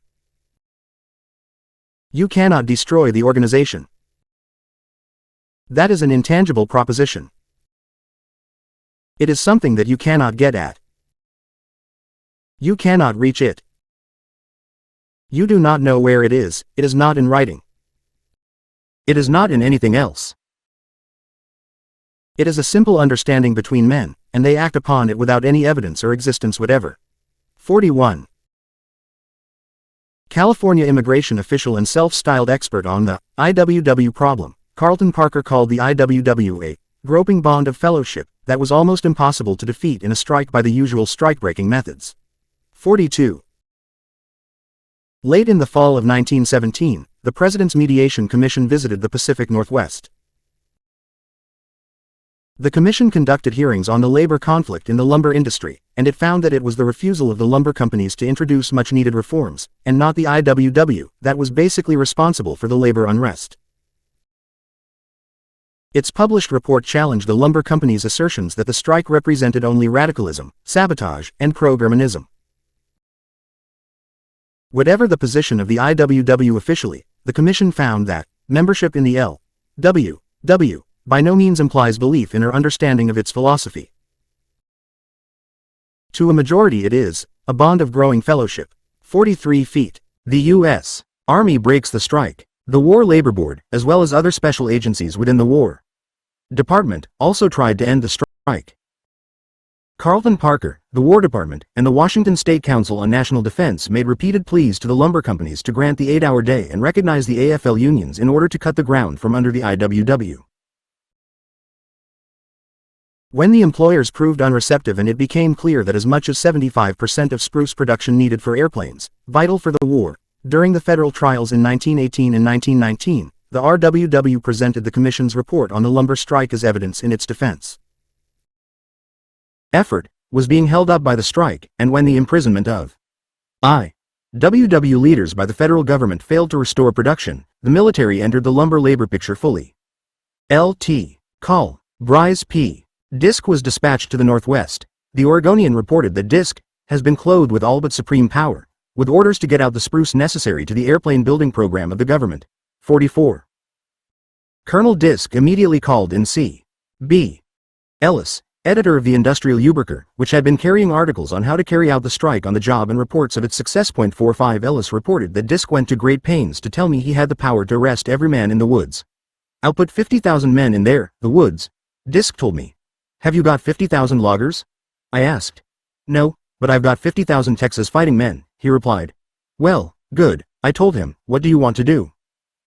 Arrest the Wobbs? 7 deputies can do that and they'd all go to jail singing. Well, Disk tells me, they've got to cut wood. I'll put 2 men at the front of every tree with guns and then they'll work. And how are the soldiers going to tell how many strokes a minute a man can make with a saw? I asked. It's easy for us to strike on the job to slow down. Nobody can make the lumberjacks go any faster than they will. Well, Disk, he got real mad and told me he'd arrest the leaders. But he knew as well as I did that that wouldn't work because we taught the men that each of them is his own leader. We didn't need any leaders. I just walked out after that. 46. Enraged, Disk put soldiers to work in the woods. But the Wobblies, working alongside them, pointed out that the conditions, wages, and hours were as bad for the soldiers as for the lumberjacks, and while the men in uniform could not strike because that would be mutiny, they could slow down. After a soldier crew had been in the woods a few days, that was often the result. 47. Gompers not only supported Colonel Disk's anti-IWW mission, hoping that the Army would aid AFL organizers, but even sanctioned creation of an Army Spruce Protection Division, a special unit composed of ex-lumberjacks who worked, quite illegally, in the spruce forests in civilian clothes. 48. The 8 HOUR day wins in lumber.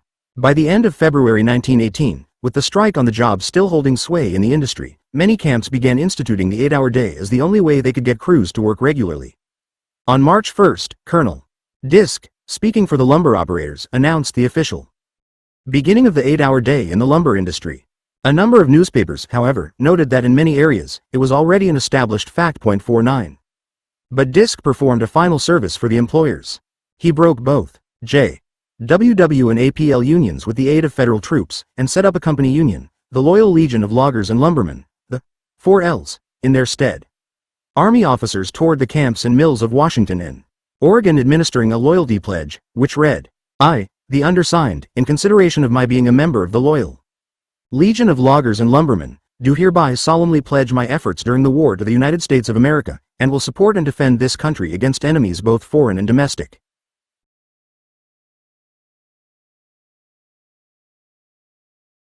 I further swear, by these presents, to faithfully perform my duty toward this company by directing my best efforts, in every way possible, to the production of logs and lumber for the construction of Army airplanes and ships to be used against our common enemies, that I will stamp out any sedition or acts of hostility against the United States government which may come within my knowledge, and I will do every act and thing which will in general aid in carrying this war to a successful conclusion. 50. The Loyal Legion and the AFL engaged in a public debate over which organization should receive credit for the 8-hour day. But there was little doubt expressed by contemporary observers that it was the initiative, the idea of a loyalty pledge, from workers began soon after U.S. entry into the war. On May 4, 1917, J. A. Franklin, president of the International Boilermakers, Shipbuilders in Helpers of America, notified Gompers of a complaint received from the San Francisco local regarding the attempt on the part of private employers to use the present conditions, brought about by the war to their own advantage by having their employees swear allegiance not only to the government but to private employers. Franklin asked Gompers to respond, as a member of the Advisory Commission of National Defense, as to whether or not private employers are to be permitted by the governor or encouraged in their attempt to restrict the natural activities of the men in their relations with the employer. Gompers Files, AFL. Archives, State Historical Society of Wisconsin. There is no record of a reply from Gompers. The oath, included separately in Franklin's letter, read, "I do solemnly swear that I will bear true faith and allegiance to the United States of America and that I will serve them honestly and faithfully against all their enemies whomsoever and that I will obey the orders of the President of the United States and the orders of the officers appointed over me. I do also solemnly swear that I will serve honestly and faithfully the Union Iron Works Company and will allow no person to cause any loss or damage to a fellow employee or any loss or damage to the property or interests of the Union Iron Works Company. J. G. Enright, to J. A. Franklin, San Francisco, California, May 3-17, Gompers Files, AFL Archives, State Historical Society of Wisconsin. Agitation and methods of the J.W.W. that succeeded in breaking the resistance of the lumber millionaires to the 8-hour day and achieving this and other improvements for the lumber workers. Benjamin G. Rader credits the strike with the fact that conditions for lumber workers improved. In order to attract strikers back to work and prevent future strikes, he writes, Montana lumbermen began to improve camp conditions. The Montana lumber strike of 1917, Pacific Historical Review 36, May, 1967, 206. On the other hand, Rober E. Ficken argues that the only victors in the strike were employers, and that the concessions granted the lumber workers were illusory. Even the 8-hour day was not a great victory, he insists, and the lumber industry emerged from the strike with a major triumph. The Wabi Horrors, Pacific Northwest Lumbermen and the Industrial Workers of the World, 1917-1928, Labor History 24, Summer, 1983, 325,340-41.